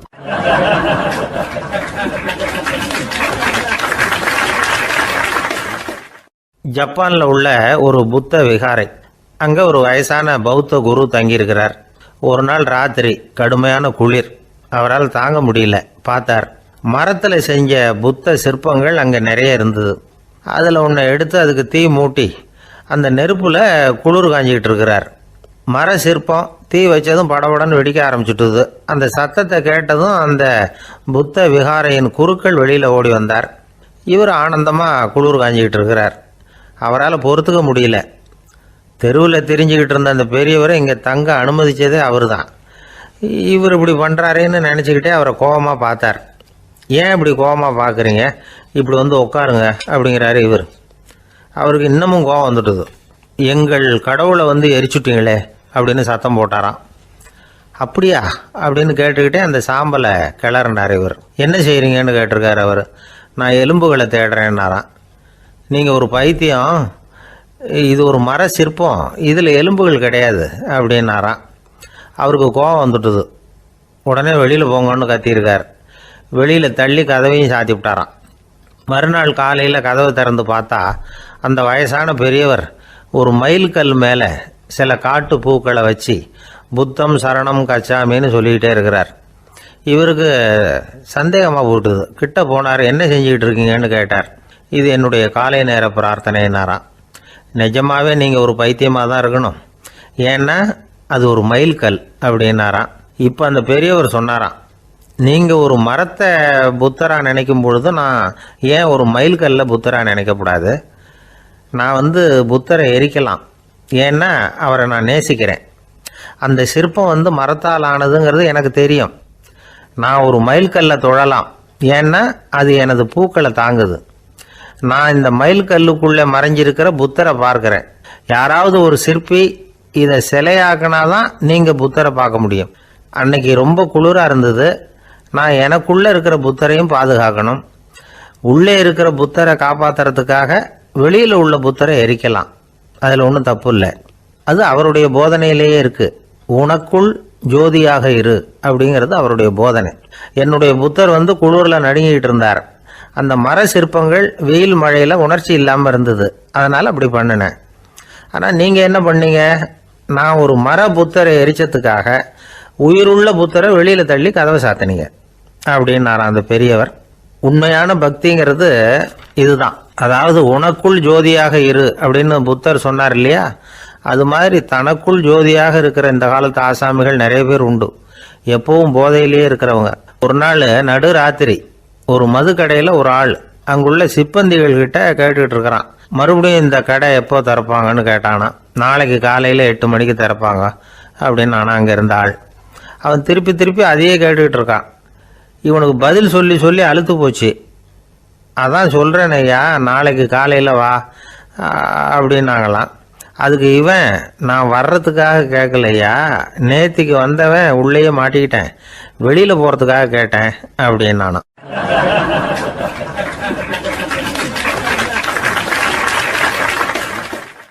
ராமகிருஷ்ணர் வாழ்ந்த காலத்தில் நடந்த ஒரு நிகழ்ச்சி இது. அப்போது ஒரு ஓவியர் இருந்தாராம். அவருக்கு ஒரு ஆசை, ராமகிருஷ்ணர் படத்தை வரையணும். அதை அவர்கிட்டயே கொண்டுட்டு போய் காட்டி அபிப்பிராயம் கேட்கணும். இதுதான் அந்த ஓவியரின் ஆசை. உடனே ராமகிருஷ்ணர் படத்தை வரைஞ்சி முடித்தார். அதை எடுத்துக்கிட்டு போனார். இவர் போன சமயம் அங்கே ராமகிருஷ்ணர் சீடர்களோடு உட்காந்துருக்கிறார். விவேகானந்தர் அங்கே இருக்கிறார். இந்த ஓவியர் கொண்டுகிட்டு போய் தான் வரைந்த ஓவியத்தை அவர்கிட்ட காட்டினார். ராமகிருஷ்ண பரமஹம்சரின் ஓவியத்தை ராமகிருஷ்ணர்கிட்டயே காட்டுறார். ராமகிருஷ்ணர் என்ன பண்ணார் தெரியுமா? அந்த படத்தை பார்த்தார். உடனே அது காலை தொட்டார். குருதேவருடைய இந்த செயல் சீடர்களுக்கு ரொம்ப வியப்பை உண்டு பண்ணிச்சு. சில பேர் மனசுக்குள்ளேயே ரொம்ப குழம்பி போக ஆரம்பிச்சிட்டாங்க, என்ன இப்படி பண்ணுறாருன்னு. என்ன இது அவரோட படம், அவரே அவரோட படத்தின் காலை தொடுறார் அப்படின்னு யோசிச்சாங்க. சில பேர் ஒன்றும் புரியாமல் ஒருத்தர் பார்த்து சிரிச்சுக்கிட்டாங்க. அந்த இடத்துல சீடர்கள் மட்டும் இல்லை, சீடர் அல்லாத பல பேர் இருந்தாங்க. தன்னுடைய காலை தானே தொடர இவருடைய செயல் பற்றி என்ன நினைக்கிறது அப்படின்னு அவங்களும் குழம்பி போய் நிற்கிறாங்க. அந்த படத்தை வரைஞ்சி அவர்கிட்ட காட்டின அந்த ஓவியருக்கும் அதிர்ச்சி. இருந்தாலும் அவர் சீடர் கிடையாது. அதனால் கொஞ்சம் துணிச்சலை வர வச்சுக்கிட்டு கேட்டார், என்னங்க இது, என்னால் என்னுடைய கண்களையே நம்ப முடியல. இது உங்கள் சொந்த உருவப்படம், நீங்கள் உங்கள் சொந்த கால்களையே தொடுறீங்க, இது எங்களுக்கு கொஞ்சம் சங்கடமாக இருக்குதே அப்படின்னார்.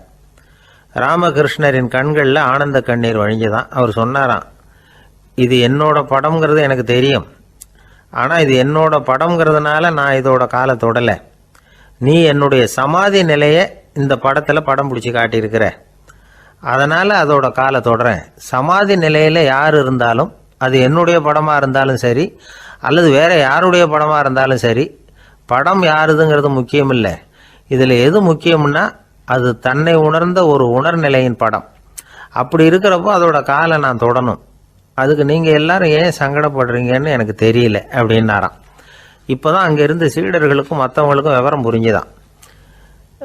இதுக்கு முன்னாடி யாரும் செய்யாததை இவர் செஞ்சிருக்கிறார், ஆனால் அவருடைய காரணம் ரொம்ப நியாயமானது அப்படிங்கிறத உணர்ந்தாங்களாம். இதுவரைக்கும் ஆன்மீகத்தில் சமாதி நிலை, அதாவது தன்னை உணர்ந்த நிலை பற்றி புரிஞ்சுக்கிட்டோம். இல்லறத்தில் ஏற்படக்கூடிய சமாதி நிலை பற்றி உங்களுக்கு தெரியுமா?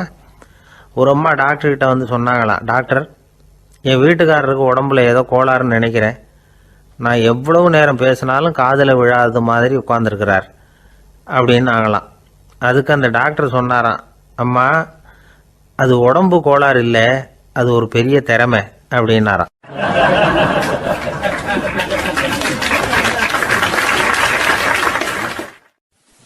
ஒரு ஏரி ஓரமாக 2 பசங்க நடந்து போய்கிட்டு இருக்கிறாங்க. அதில் ஒருத்தன் பணக்கார வீட்டு பையன், இன்னொருத்தன் ஏழை. இவங்க 2 பேரும் போய்கிட்டு இருக்கிறாங்க. வழியில் ஒரு இடத்துல ஒரு ஜோடி செருப்பு இவங்க கண்ணில் படுது.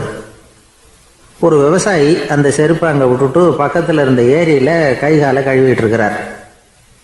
உடனே அந்த பணக்கார பையனுக்கு ஒரு ஐடியா. அவன் சொன்னானா, டேய், இப்போ ஒரு வேடிக்கை செய்யலாம், அந்த செருப்பு 2ஐயும் தூக்கி எட்டத்தில் வீசி எரிஞ்சிருவோம். அந்த ஆள் வந்து பார்த்துட்டு செருப்பை தேடி அல்லாடுவான், அங்கேயும் இங்கேயும் ஓடுவான், திருன்னு முழிப்பான். அதை பார்த்து நாம் ரசிக்கலாம், நல்ல தமாஷா இருக்கும் அப்படின்ட்டுருக்கான். இப்படி சொல்லிவிட்டு அந்த செருப்புகளை தூக்கத்துக்கு போனானா. கொஞ்சம் பொறு அப்படின்னானா அந்த ஏழை பையன். ஏன்னு கேட்டிருக்கான் அவன். இப்போ அந்த ஏழை பையன் சொன்னானா, நீ சொல்கிறது ஒன்றும் வேடிக்கை கிடையாது, உன்னோட செருப்பு தொலைஞ்சா உன் அப்பா உடனே உனக்கு வேற செருப்பு வாங்கி கொடுத்துருவார். ஆனால் அந்த ஆளுக்கு இந்த செருப்பு தொலைஞ்சதுன்னா வேற புதுசாக வாங்கிறதுக்கு வாயையும் வயத்தையும் கட்டி பணத்தை சேர்க்க வேண்டியிருக்கும். அதனால் நான் ஒரு வேடிக்கை சொல்கிறேன், அது மாதிரி செய், அது இன்னமும் தமாஷா இருக்கும் அப்படின்னானா. எப்படி அது சொல்லுன்றிருக்கான் அவன். செருப்பு 2ம் அது இருக்கிற இடத்துலையே இருக்கட்டும், உன் சட்டை பையிலிருந்து ஒரே ஒரு ரூபா நாணயத்தை எடு, அதை அந்த செருப்பு மேலே அதோட குதிகால் பகுதியில் வச்சுட்டு நாம் 2 பேரும் அந்த மரத்துக்கு பின்னாடி ஓடி போய் மறைஞ்சு நின்றுக்குவோம், அப்புறம் பாரு வேடிக்கையே அப்படின்னா. அதே மாதிரி ₹1 காசு செருப்பு மேலே வச்சுட்டு இவங்க 2 பேரும் மறைஞ்சு நின்றுக்கிட்டாங்க. கொஞ்ச நேரத்தில் அந்த விவசாயி வந்தார். காலில் உள்ள மண்ணை தட்டிவிட்டு செருப்பை மாட்டுறதுக்காக போனார். அங்கிருந்த காசு கண்ணில் போட்டுவிட்டது. அவருக்கு ஆச்சரியமாக போச்சு. அதை கையில் எடுத்து பார்க்குறார். 4 பக்கமும் திரும்பி திரும்பி பார்க்குறார், யார் இதை வச்சிருப்பான்னு. கடைசியில் ஆகாயத்தை பார்க்குறார். ஆண்டவா, இது உன்னோட கருணை தான், நீ தான் யாரோ புண்ணியவான் மனசில் தர்மம் பண்ணுற எண்ணத்தை உண்டாக்கி இருக்கிற, அந்த புண்ணியவான் நல்லா இருக்கணும் அப்படின்னு வாழ்த்தி அந்த காசை கண்ணில் ஊற்றிக்கிட்டாராம். மறைஞ்சிருந்து பார்த்துக்கிட்டு இருந்த ஏழை பையன் இப்படி சொன்னான், பாத்தியா, உன்னை புண்ணியவான்னு வாழ்த்தி விட்டு போகிறார் அந்த ஆள், அவருக்கும் சந்தோஷம், அதை பார்த்து நமக்கும் சந்தோஷம். உனக்கு ₹1 ஒரு பெரிய விஷயம் இல்லை, ஆனால் அதனால் நமக்கு கிடைச்சிருக்கிற மகிழ்ச்சி ரொம்ப உயர்வானது அப்படின்னு நானா. வேடிக்கையும் கிண்டலும் இது மாதிரி அடுத்தவங்களுக்கு இடைஞ்சலா இல்லாமல் இருக்கணும் அப்படிங்கிறார் கலைவாணர். ஆனால் பாருங்க, அவருக்கே இடைஞ்சலா வர்ற விஷயங்களை கூட அவர் வேடிக்கையாக தான் எடுத்துக்கிட்டாராம். ஒரு தடவை ஒருத்தர் கலைவாணர்கிட்ட வந்து, ஐயா என் குழந்தை செத்து போச்சு அப்படின்னு சொல்லி அழுதாராம். உடனே இவர் அவருக்கு 100 ரூபா பணத்தை கொடுத்து, இந்தாங்க அடக்கம் செய்யுங்க அப்படின்னு சொல்லி அனுப்பி வச்சாராம். 1 வருஷம் கழிச்சு மறுபடியும் அதே ஆள் வந்திருக்கார். இவர் மறந்துருப்பாருங்கிற நினைப்புல, அண்ணே என் குழந்தை இறந்து போச்சுண்ணே அப்படின்னாராம். இவர் மறுபடியும் 100 ரூபா கொடுத்து ஆறுதல் சொல்லி அனுப்பி வச்சாராம். 7-8 மாசம் கழிச்சு மறுபடியும் அதே ஆள் வந்திருக்கார். அவர் வாயை திறக்கிறதுக்கு முன்னாடியே இவர் 100 ரூபாய் அவர் கையில வச்சு, போன 2 தடவை தான் குழந்தை செத்து போச்சு, இந்த தடவையாவது அதை சாகாம காப்பாத்தி விடு அப்படின்னு சொல்லி அனுப்பி வச்சாராம். அதுக்கப்புறம் அந்த ஆள் வர்றதே இல்லையா.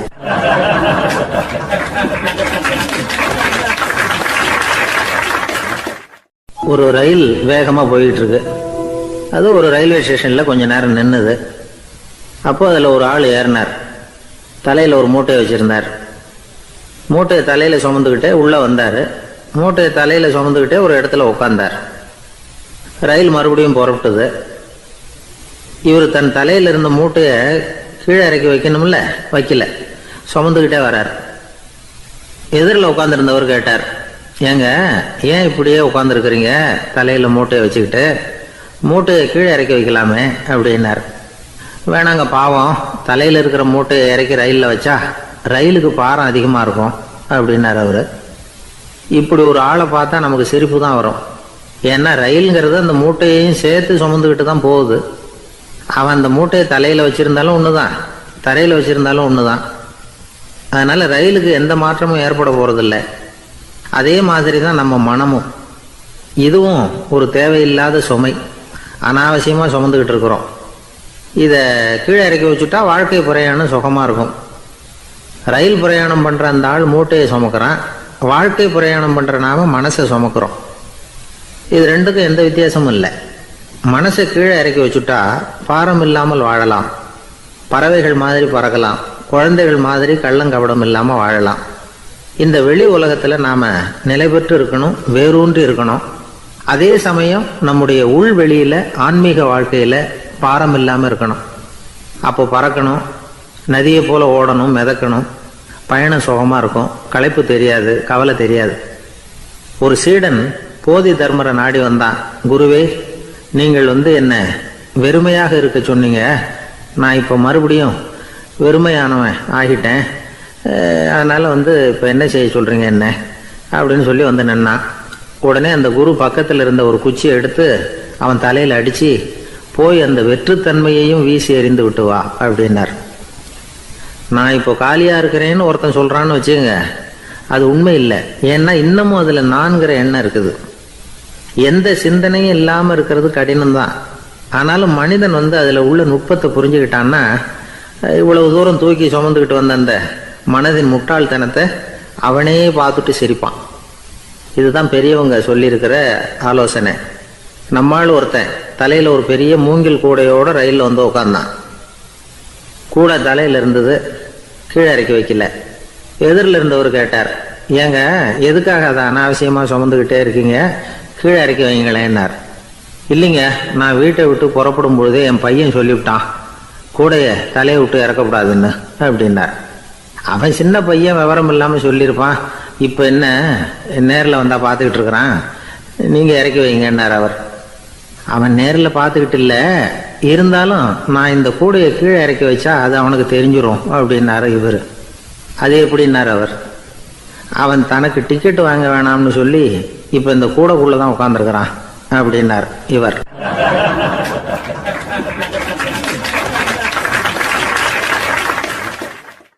எனக்கு தெரிஞ்ச ஒருத்தர் இருக்கார். அவரு ஒரு பெரிய காவல்துறை அதிகாரி, ரொம்ப கண்டிப்பானவர். அவரை கண்டாவே எல்லாரும் பயப்படுவாங்க. அப்படிப்பட்டவர் வீட்டுக்கு போனா அப்படியே அடியோட மாறிடுவார். அங்க போய் பாத்தீங்கன்னா குழந்தைகளோட குழந்தையா அவர் விளையாடிட்டு இருப்பார். அலுவலக சமயத்துல பாத்தீங்கன்னா குதிரை முதுகுல அவர் உட்கார்ந்துருப்பார். வீட்டுல பாத்தீங்கன்னா அவர் முதுகுல குழந்தை உட்காந்துருக்கும். அவரு குதிரை மாதிரி போயிட்டு இருப்பார். இது எப்படிங்க முடியுது உங்களால அப்படின்னு கேட்டாங்க.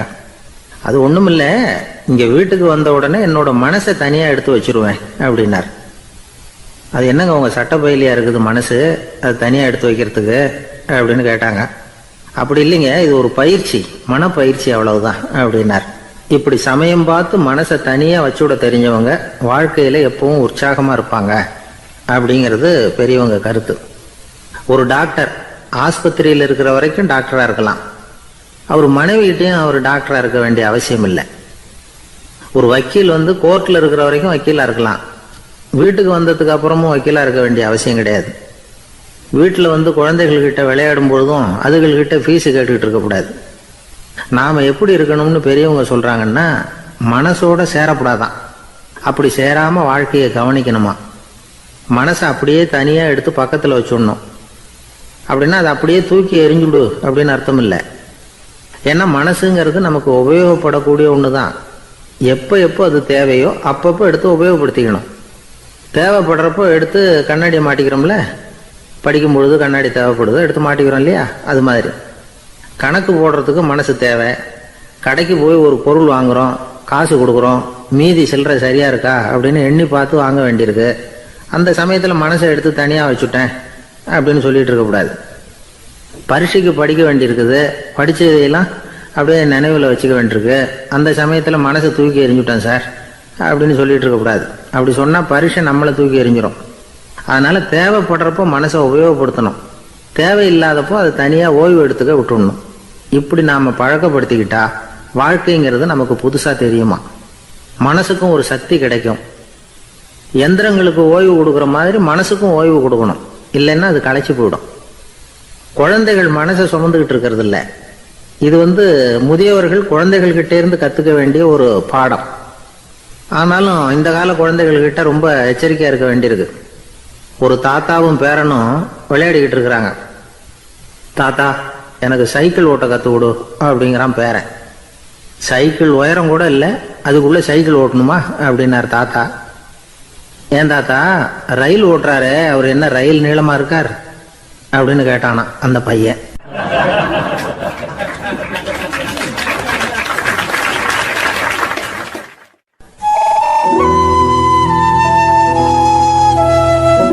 இருக்கிறாங்க. அந்த வழியா போறவங்க வர்றவங்க எல்லாம் அந்த இடத்துல நின்று அது என்ன மண்டபம் அப்படின்னு விசாரிக்க ஆரம்பிச்சாங்க. அந்த அப்பாவும் பிள்ளையும் தான் வர்றவங்களுக்கெல்லாம் விவரம் சொல்லிட்டு இருக்கிறாங்க. அதாவது இந்த இடத்துல ஒரு பெரிய மகான் சமாதி ஆயிருக்கார், அவர் சமாதியான இடத்துல இந்த நினைவு மண்டபத்தை கட்டியிருக்கிறோம் அப்படின்னாங்க. ஊர் பூரா இந்த செய்தி பரவிச்சு. நிறைய பேர் அந்த இடத்தை தேடி வர ஆரம்பிச்சாங்க. இங்கே கொஞ்ச நேரம் உட்காந்துட்டு போனால் மனசுக்கு ஒரு நிம்மதி கிடைக்குது அப்படின்னாங்க. அங்கே இருந்த உண்டியலில் நிறைய காசு போட்டுட்டு போகிறாங்க. பணம் கிடுகிடுன்னு நிறைய சேர ஆரம்பிச்சுட்டுது. பணம் நிறைய சேர்ந்த உடனே அந்த அப்பாவுக்கும் பிள்ளைக்கும் தகராறு வந்துட்டுது. பணம் சேர்ந்தாலே சொத்து தகராறு வரத்தானே செய்யும், அது மாதிரி வந்துட்டுது. பையன் அடிக்கடி நிறைய பணம் கேட்க ஆரம்பித்தான். அப்பா பார்த்தார், யோசனை பண்ணார், ஒரு முடிவுக்கு வந்தார்.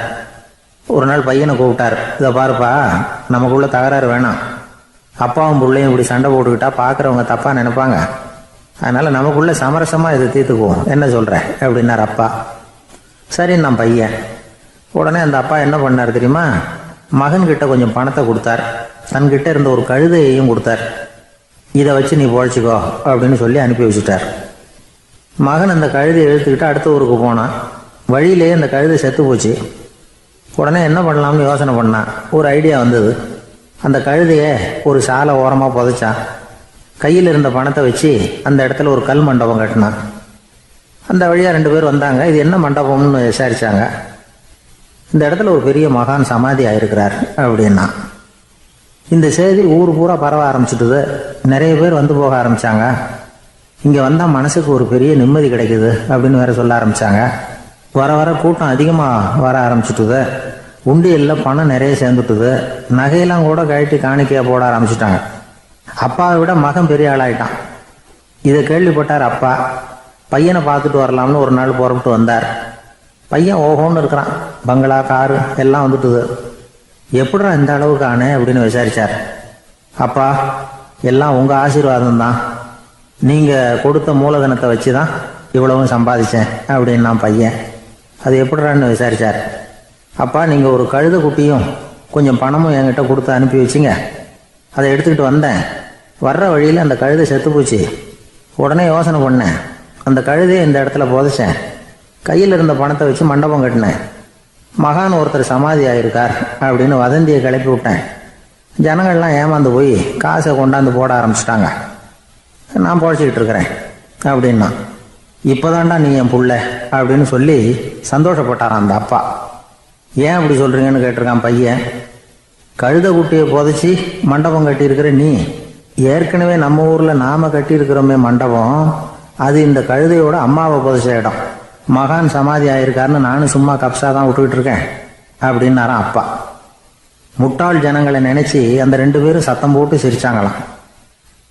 மனுஷன் ஏமாத்துறது ரொம்ப சுலபம். என் கூட படிச்ச ஒருத்தன் திடீர்னு ஒரு நாள் எல்லாருக்கும் அருள் வாக்கு சொல்ல ஆரம்பிச்சிட்டான். அவன் ஒரு ஆபீஸ்லயும் வேலை பார்க்குறான். ஆபீஸில் உள்ளவங்கெல்லாம் அவங்ககிட்ட வந்து அருள் வாக்கு கேட்கறது வழக்கம். ஒரு நாள் நான் அவன் முன்னாடி போய் உட்காந்து பேசிக்கிட்டு இருந்தேன். அப்போ அதே ஆபீஸில் வேலை பார்க்குற ஒருத்தர் அவங்ககிட்ட வந்து, சுவாமி, என் மேஜையில் வச்சிருந்த பேனா திடீர்னு காணாமல் போட்டுது, அது திரும்ப கிடைக்குமா எனக்கு அப்படின்னு கேட்டார். இவன் கண்ணை உருட்டி பார்த்துட்டு, அது உனக்கு கிடைக்காது, புதுசாக வேற ஒன்று வாங்கிக்கப்போ அப்படின்னா. சரின்னு அவர் போயிட்டார். அவர் போனதுக்கப்புறம் நான் மெதுவாக இவனை பார்த்து, அது எப்படிடா அது உனக்கு கிடைக்காதுன்னு அவ்வளோ உறுதியாக அவர்கிட்ட சொன்னேன் அப்படின்னு கேட்டேன். இவன் மெதுவாக என் காதுகிட்ட வந்து, அந்த பேனாவை கிளப்புனதே நான் தான் அப்படிங்கிறான்.